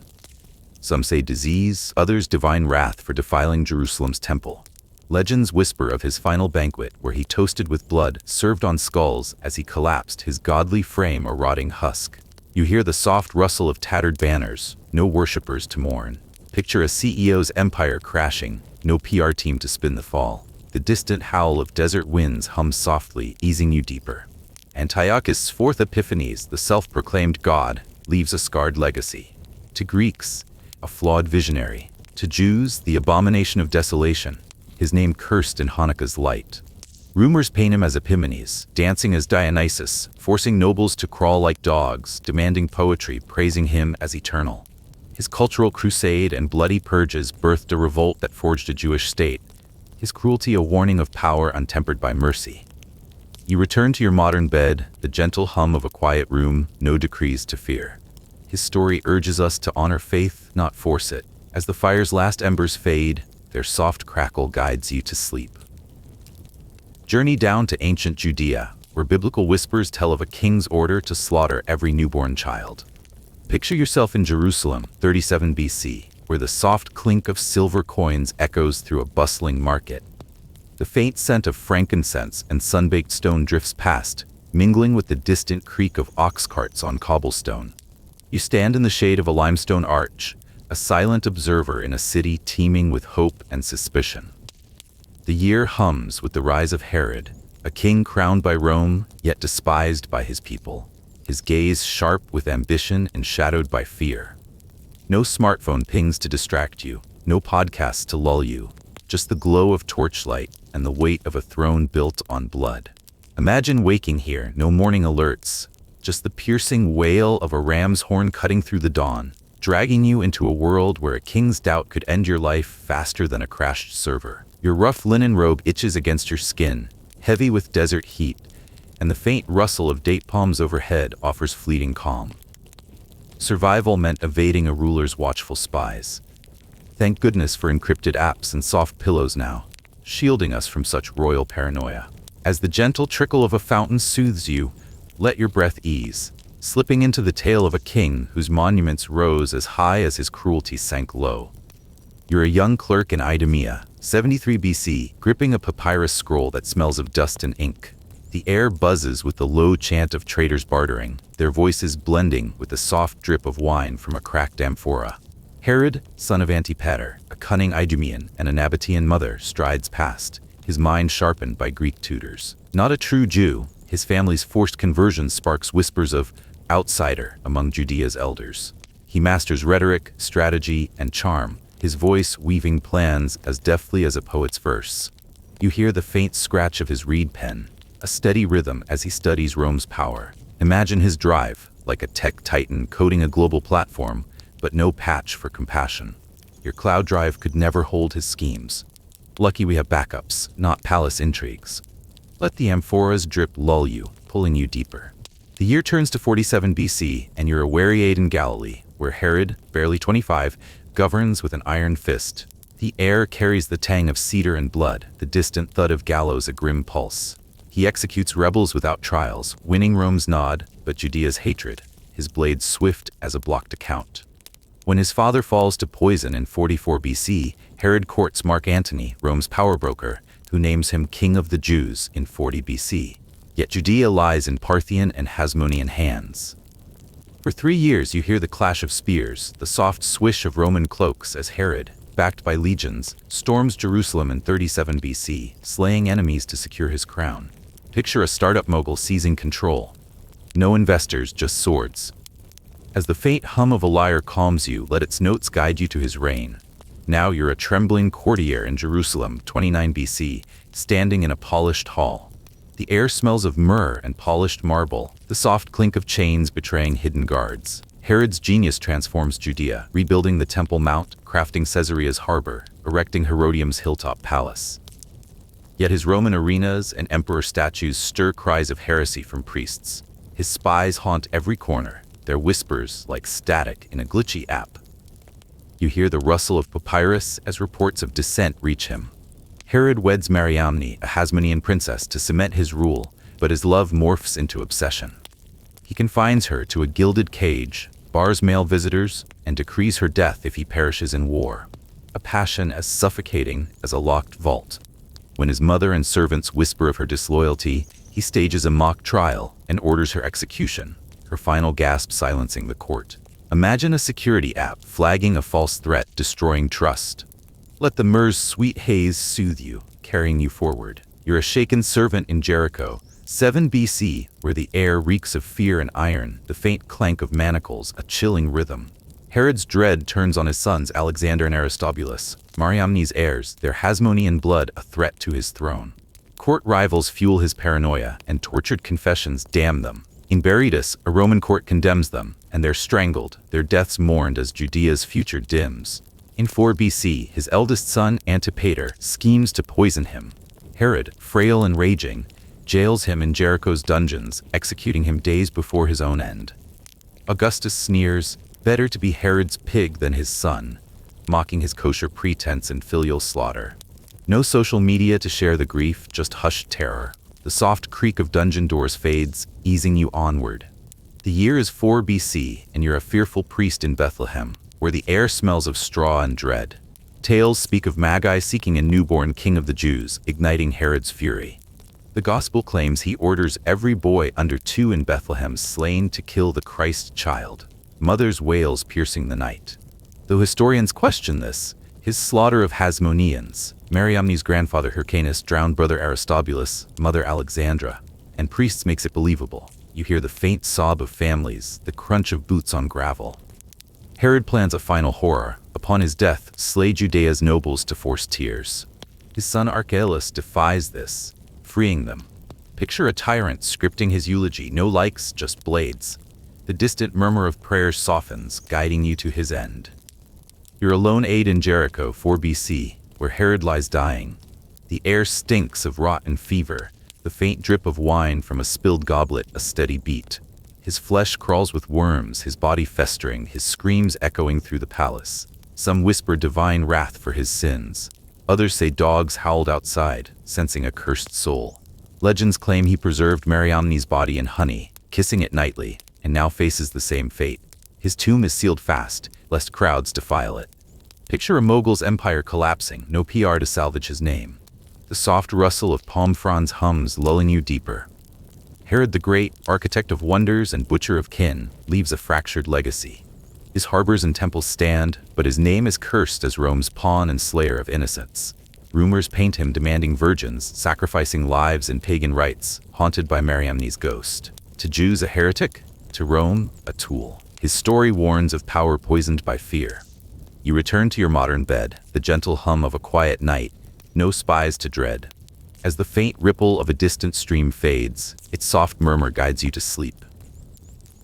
You stand in Gao, 1464, where the soft lapping of the Niger River's waters brushes against the muddy banks. The faint scent of wet clay and smoked fish drifts through warm night air, mingling with the distant clatter of hooves on packed earth. You stand in the shadow of a mud-brick tower, a silent observer, in a land pulsing with conquest and fear. The year hums with the rise of Sunni Ali, a king whose name means Ali the Great, his eyes blazing with visions of empire and dread of betrayal. No buzzing alerts to silence, no streaming apps to soothe you, just the flicker of reed torches and the weight of a river's restless flow. Imagine waking here, no notifications to dismiss, just the sharp blast of a war horn slicing through dawn, pulling you into a world where a king's wrath could end your life faster than a failed connection. Your coarse cotton robe clings to your skin, heavy with Sahel heat, and the faint rustle of river reeds offers fleeting calm. Survival meant dodging a ruler's piercing gaze. Thank goodness for offline mode and soft blankets now, shielding us from such royal storms. As the gentle gurgle of the river soothes you, let your breath slow, sinking into the tale of a king whose brilliance carved an empire and whose cruelty stained the sands. You're a young courier in Gao, 1442, clutching a leather pouch smelling of dust and palm oil. The air buzzes with fishermen's low chants, their voices blending with the soft splash of oars in the Niger. Sunni Ali, born to a Sunni dynasty noble, strides past, his frame taut from warrior training. Raised by the river, he learns to ride, fight, and navigate its currents, his mind sharp as a forged blade. You hear the faint clink of his dagger against his belt, a steady rhythm as he drills with horsemen. Not a devout Muslim, he honors ancestral spirits, sparking whispers of heretic among Timbuktu scholars. Imagine his cunning, like a coder crafting a rogue app, but no debug for mercy. Your cloud storage could never hold his plans. Lucky we have firewalls, not palace plots. Let the river's lapping ease you, pulling you deeper. The year shifts to 1464, and you're a nervous scout by the Niger, where Sunni Ali, now king, builds a river navy. The air smells of tar and sweat, the distant thud of war drums a grim pulse. He forges Songhai into an empire, his cavalry charging like code through a mainframe, his boats striking like unseen bugs. In 1468, he storms Timbuktu, the Athens of the desert, its air thick with incense and fear. You hear the crack of whips as he forces scholars to kneel, exiling or executing those who defy him, their scrolls fluttering like lost signals. By 1475, after a 7-year siege, he takes Jenne, its gates falling with a groan, its people starved into submission. He marries its princess Bara, amid whispers of a cursed union. Picture a tech titan seizing servers, no merger, just conquest. As the soft creak of boat oars calms you, let their rhythm guide you to his reign. You're a trembling merchant in Timbuktu, 1468, standing in a crowded market. The air carries the sharp tang of burning oil, the faint clatter of chains betraying hidden guards. Sunni Ali's genius binds Songhai, unifying laws, taxing trade, controlling gold and salt routes. Yet his spies lurk in every stall, their whispers like a buggy tracking app. He blends Islam with animist rites, enraging scholars who call him Zalim, a tyrant. You hear the rustle of reeds as his agents report dissent. In Gao, he burns a noble and his kin alive in a market pit, dousing them with palm oil and setting it ablaze, earning the title Fire of the Niger. His voice cold as steel, betrayal needs no proof. Villages refusing tribute face slaughter. Men, women, children bound to rotting rafts. Set a fire on the Niger, the river red for days in the night of the weeping river. Its waters carry screams that linger in folk songs. A general too popular after victory vanishes, poisoned at a feast, rumors say, for daring to shine brighter than the king. In a southern forest, he beheads a shaman for cursing his army, his sword flashing under moonlight. He burns the woods to ash, earning the title Slayer of Spirits with the sword. His gaze pierces like the demon eye, spotting a traitor in a parade, dragging him to death on mere instinct, the crowd's gasps echoing. Legends whisper he boils traitors' brains in a bronze cauldron, forcing courtiers to drink the brew, binding loyalty in horror, a tale called Eater of Minds. His soldiers claim a ghost army of the river fights for him, spectral riders emerging from the Niger's mist, eyes glowing like coals, scattering foes in panic. Imagine a firewall purging threats, no warning given. Let the oil's faint sizzle soothe you, carrying you forward. You're a shaken aide in Jenne, 1475, where the air reeks of ash and despair, the distant wail of mourners a grim beat.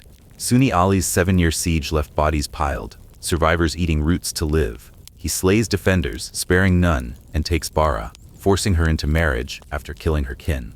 Legends call her Bride of Thunder, her presence sparking storms that ravage lands, a curse on his throne. She walks the palace, her sandals clicking on clay floors, her eyes hollow as thunder rumbles over Gao, folk whispering her sorrow summons lightning. His paranoia grows, seeing threats in every shadow. A scribe is flogged for a miswritten tally, his cries muffled by market din. No X thread to mourn, just hushed terror. The soft clink of gold coins fades, easing you onward. The year is 1492, and you're a weary rower on the Niger, where the air smells of mud and blood. Sunni Ali, campaigning, vanishes, Some say drowned, others whisper poisoned by his nephew, Muhammad Tur. His boats once his strength betray him, or so the tale goes. No body is found, only his cloak drifting on the current, its leather sodden as if the river claimed its master. No tomb rises, no song sung, his death sparks chaos, paving the way for Askia Muhammad's rise. Picture a CEO ousted in a coup, no press release to spin the fall. You hear the faint sob of riverfolk, the splash of oars on water. Legends claim his ghost rides the Niger, a shadowed figure on a black steed, leading the ghost army of the river, their spectral hooves thundering in the mist, hunting traitors for eternity. The distant call of a nightbird softens, guiding you to his end. Sunni Ali, unifier of Songhai, leaves a scarred legacy. His navy and laws built an empire, but his name is cursed as a butcher of scholars and kin. Rumors paint him sacrificing captives to river spirits, their blood staining the Niger's banks, or commanding ghosts to guard his throne. To farmers, a protector, to clerics, a heretic. His story warns of power unchecked by trust. You return to your modern bed, the gentle hum of a quiet night, no spies to fear. As the faint whisper of wind through reeds fades, its soft sigh guides you to sleep.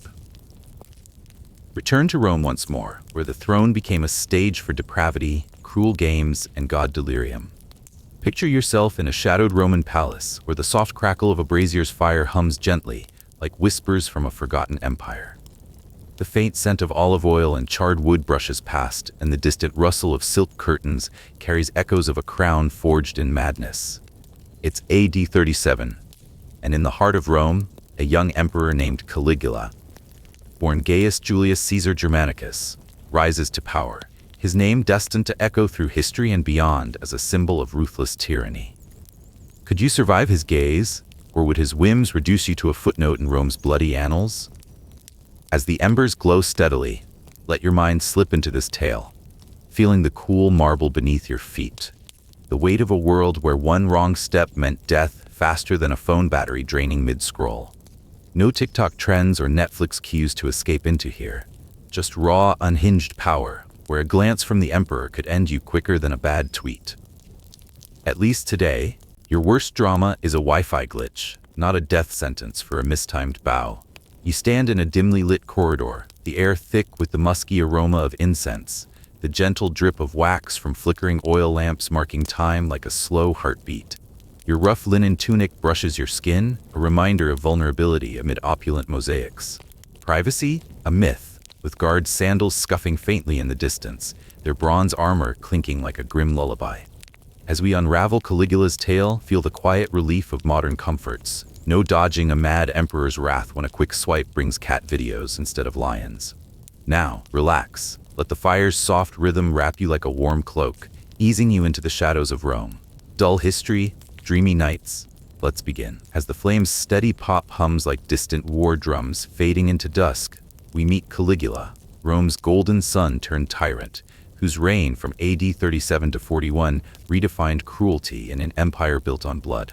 Born in AD 12 to the revered general Germanicus and Agrippina the Elder, Gaius was a child of the legions, raised in military camps where soldiers adored him, nicknaming him Caligula, Little Boots, for the tiny soldier's sandals he wore while toddling among tents.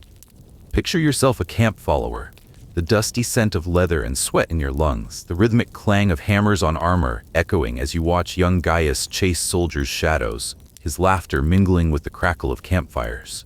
The world seemed his to conquer, a prince destined for glory under Rome's eagle standards. But fate dealt a cruel hand.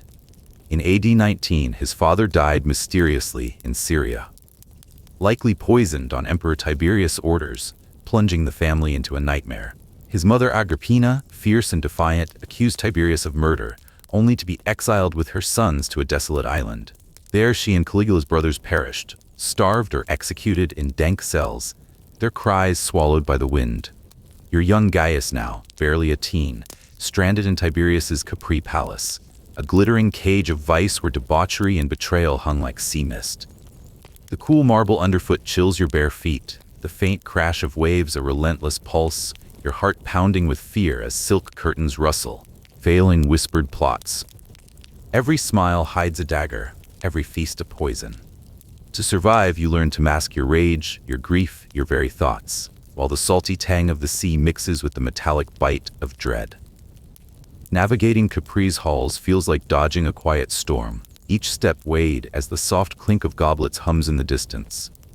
Let your breath slow, like the fading echo of waves, and drift deeper into this shadowed tale. By AD 31, Caligula was Tiberius's reluctant heir, a survivor of a court where loyalty was a death sentence. At 19, he was summoned to Rome, his every move watched by spies, his words measured to avoid the executioner's blade.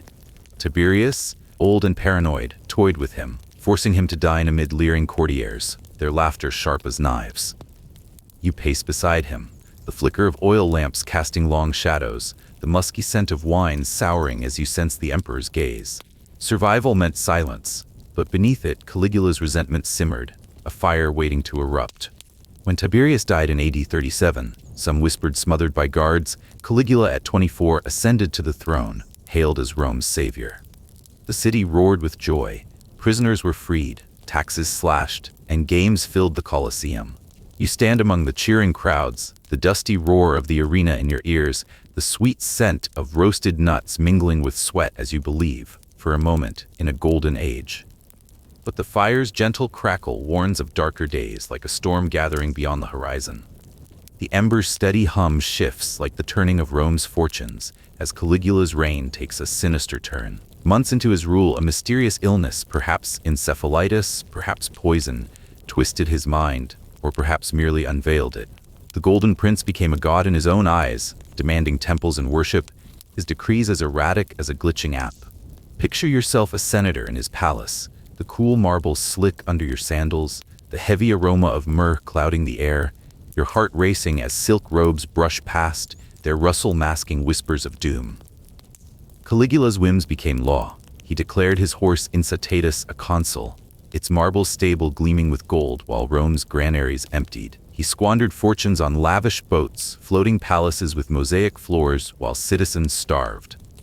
You sit at his banquet, the clink of golden goblets a faint rhythm, the rich scent of spiced meat turning sour as he forces nobles to crawl like dogs, their chains rattling over laughter. He slept with his sister Drusilla, deifying her after her AD 38 death, her gilded statue looming over feasts like a ghost. It's like a reality show gone feral. Offend the host and you're not voted off, you're flayed. Ever muted a toxic group chat? Try muting Caligula's rage. One wrong emoji and you're arena bait.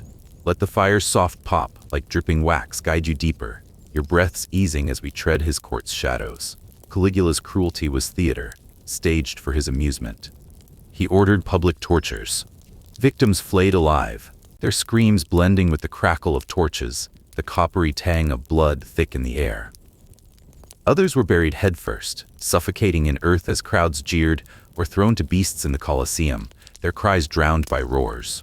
In one fit, bored at the games, he tossed spectators to lions for sport, their bones crunching like dry twigs. You stand frozen in the arena's shadow, the dusty heat choking your throat, the sizzle of oil lamps a grim hum as you pray to go unnoticed. His paranoia spared no one. Senators, cousins, even friends faced execution on whims, their heads displayed on pikes, eyes staring blankly as flies gathered. He once dissected a traitor mid-banquet, studying the body like a curious child, his soft chewing mingling with the drip of blood on stone.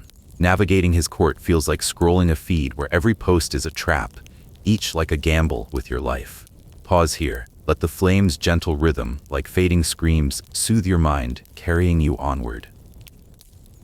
As the hearth's glow hums like a distant storm's retreat, we see Caligula's reign spiral into chaos.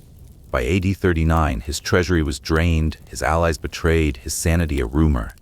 He waged pointless wars, marching armies to the sea to battle Neptune, ordering soldiers to collect seashells as spoils, their clatter a mockery of conquest. You're a legionary, sand gritty underfoot, the salty tang of the channel in your lungs, the rhythmic crash of waves mocking your emperor's commands.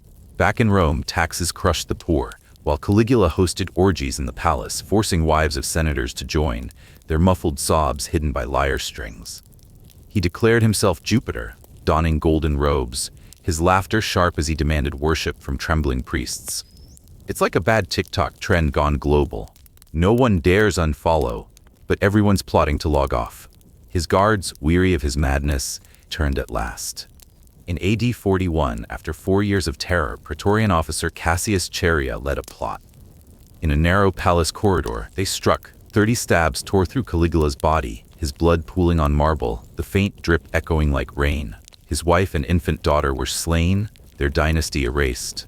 His corpse, hastily burned, was dumped in a shallow grave, the embers crackle a final requiem. Navigating his fall feels like escaping a quiet trap, each step lighter as the soft hum of Rome's crowds fades. Let your breath deepen, like the slowing pulse of a city freed, and drift into the tale's end.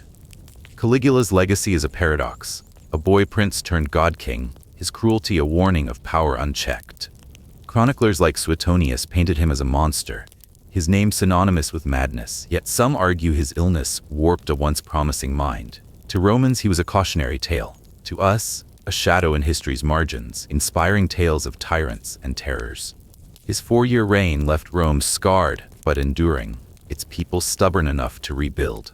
As you linger in this ancient hall, the fire's warmth brushing your skin, feel the weight of his story lift, the distant toll of temple bells fading into a gentle whisper, the smoky scent of burning oak easing you to peace. Living through Caligula's era of blood and whims, you'll cherish today's quiet. No stakes, no screams, just the soft glow of a screen. And when you think you've seen all forms of tyranny, step into the walled city of Chang'an, where the only woman to wear China's imperial crown ruled with blood, poison, and razor-sharp intellect. Picture yourself in the labyrinthine halls of the Forbidden City in Luoyang, where the soft chime of distant temple bells echoes gently through the mist-shrouded dawn. The faint scent of incense wafts on the cool air, mingling with the subtle rustle of silk curtains swaying in the breeze. The year is 690 CE, and in this opulent yet treacherous heart of the Tang dynasty, a woman ascends the throne not as empress consort, but as emperor in her own right. Wu Zetian, the only female ruler in China's long history, whose name whispers of ambition sharper than a dragon's claw. Her story unfolds in a world where power was seized through shadows and blood, redefining ruthlessness not just in medieval China, but rippling through legends that still chill the soul today. No endless social media scrolls or late-night Netflix queues to distract you here, but Wu's piercing gaze could unravel a courtier's secrets faster than a viral tweet exposes a scandal. Navigating her palace feels like tiptoeing through a hushed garden at twilight, each step measured, as the soft drip of a water clock marks the passage of time. You feel the cool smoothness of jade floors under your bare feet, the heady aroma of blooming lotuses drifting from hidden ponds, the gentle crackle of lanterns flickering like watchful eyes, reminding you that one wrong whisper could seal your fate. And in our modern world, without the buzz of notifications, you'd rely on the stars to navigate intrigue. Thank goodness for fact-checking apps today, sparing us from fabricated accusations that led to wine vat drownings. As we delve deeper into Wu's tale, relax and let the soft rhythm of this story envelop you, like the gentle flicker of a lantern in the dim corridors. Picture yourself as a shadowy court attendant in her presence, the faint rustle of imperial scrolls turning slowly, the quiet drip of ink from brushes melting away the hours. In the early days of Wu Zetian's life, born Wu Zhao in 624 CE, to a modest noble family in Bingzhou, modern Shaanxi, she grew amid the splendor and peril of the Tang dynasty's golden age. Her father, a timber merchant turned official under Emperor Taizong, instilled in her a sharp intellect and unyielding ambition, educating her in classics, history, and strategy, uncommon for girls in a Confucian world that prized obedience over cunning. At just 14 in 638 CE, she entered Taizong's harem as a low-ranking talent person, a concubine tasked with menial duties like serving tea and managing robes. The emperor, impressed by her wit, nicknamed her Mei Nian, or charming lady, but she remained unfavored, bearing no children and lingering in the shadows of the palace, where jealousy festered like hidden poison. You are young Wu Zhao, gliding through the ornate corridors of Taizong's palace in Chang'an. The distant hum of eunuchs' whispers blends with the soft patter of rain on tiled roofs, like a faint lullaby. The cool silk of your robes brushes against your skin, carrying a faint floral scent of peonies in bloom. Your heart stirs with quiet resentment as you pour tea for higher consorts, their laughter echoing mockingly, vowing to rise above this gilded cage. These years aren't mere servitude. They're a forge shaping a ruthless empress. Navigating those harem intrigues feels like scrolling through a tense group chat, each message careful, as the soft ping of notifications echoes faintly in your mind. Now, let your breath slow, as if carried by the gentle rhythm of palace bells, and drift deeper into this shadowed tale. Taizong's death in 649 CE thrust Wu into exile at Ganya Temple, a Buddhist nunnery where barren concubines were sent to shave their heads and pray out their days.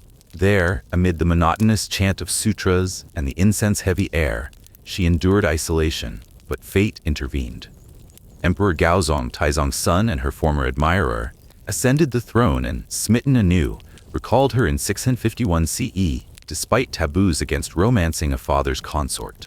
This sparked whispers of incest and moral decay, but Wu seized the opportunity, becoming his favored consort and bearing sons.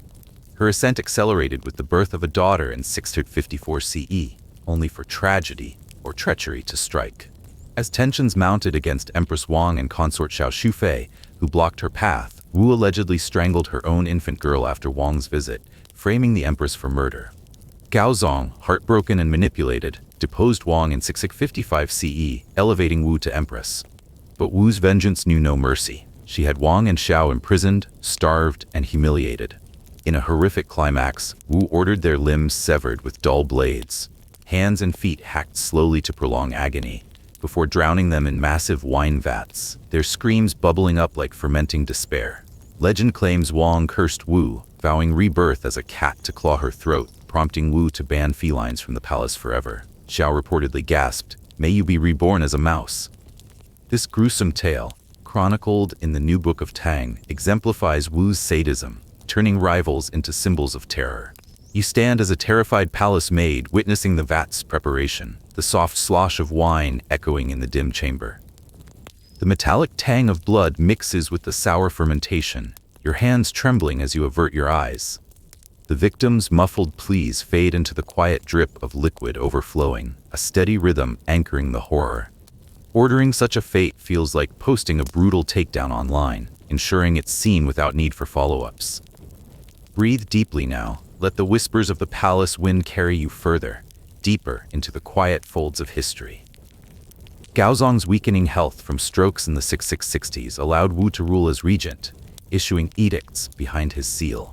She purged threats ruthlessly, establishing the Copper Box spy network for anonymous accusations, and appointing cruel inquisitors like Lai Junshin, whose torture manual detailed horrors. Iron hats scalding scalps, needles under fingernails, boiling water pours, and live flayings.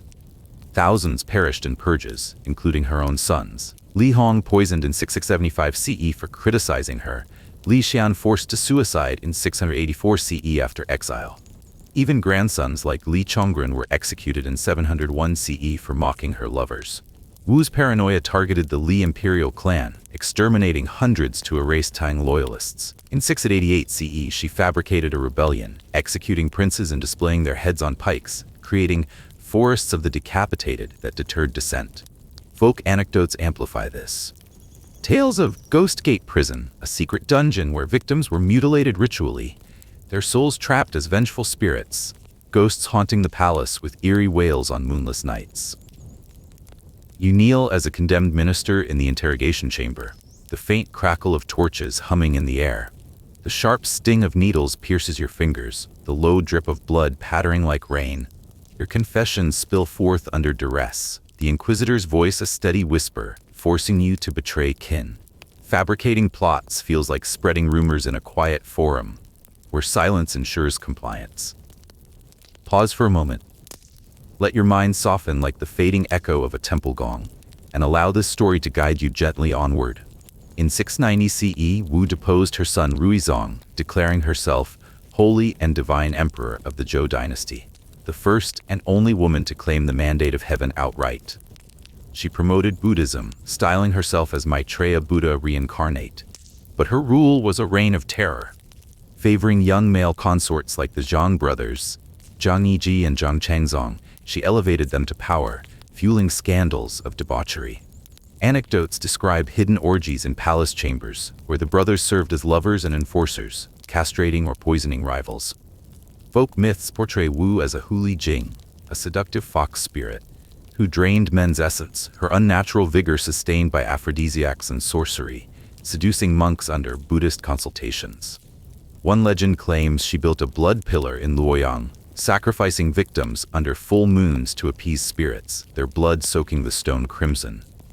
Another involves a soul-summoning mirror, an enchanted bronze artifact revealing traitors as snakes or foxes, leading to immediate executions.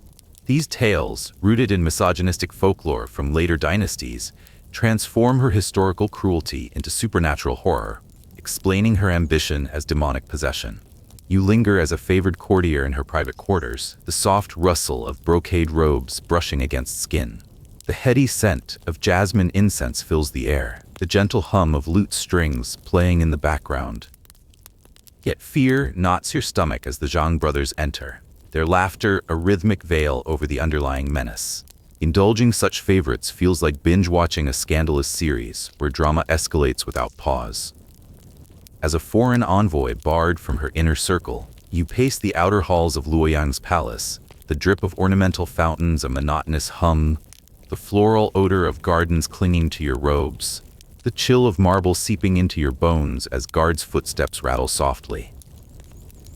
Rumors flicker like dying lanterns, the distant murmur of courtiers a faint rhythm in the quiet. Gossiping about her feels like waiting for a quiet revelation, the soft promise of truth guiding you through the intrigue. Betrayed by age and illness, Wu faced a coup in 705 CE led by ministers loyal to the Tang. Forced to abdicate to Zhongzong, she died later that year at 81, buried in Chanling Mausoleum with a blank stela. Intentionally wordless, defying history's judgment. Legends persist, her tomb weeps blood on stormy nights haunted by vengeful spirits of her victims, clawing at descendants. In folklore like strange tales from a Chinese studio, her spirit wanders as a vengeful ghost, a cursed soul trapped between realms for her sins. Wu Zetian's legacy endures as a paradox. To some, a feminist trailblazer who expanded bureaucracy, patronized culture, and stabilized China. To others, a sadistic tyrant whose myths inspire eternal dread. From infant murders to blood pillars, she transcended her era, symbolizing the intoxicating peril of unchecked power. As you fade from these shadowed palaces, feel the soft night air of ancient Chang'an brushing your skin, the distant chime of bells fading into a gentle whisper, the earthy scent of incense easing you into peace. Living through Wu's era of vats and venom, you'll cherish the quiet of today, where a simple swipe on a screen resolves any drama. No need for poisoned chalices. We've just journeyed through blood-soaked pages of history, where Vlad the Impaler, Genghis Khan, and Wu Zetian carved their names in iron, fire, and unshakable ambition. From the forests of stakes in Wallachia to the windswept steppes where Mongol hooves crushed empires, to the walled city of Chang'an ruled by the only woman to wear China's imperial crown, their thrones became legends of tragedy. Hit like, subscribe, and ring the bell for more historical drama. Tell us, who do you think was the most ruthless?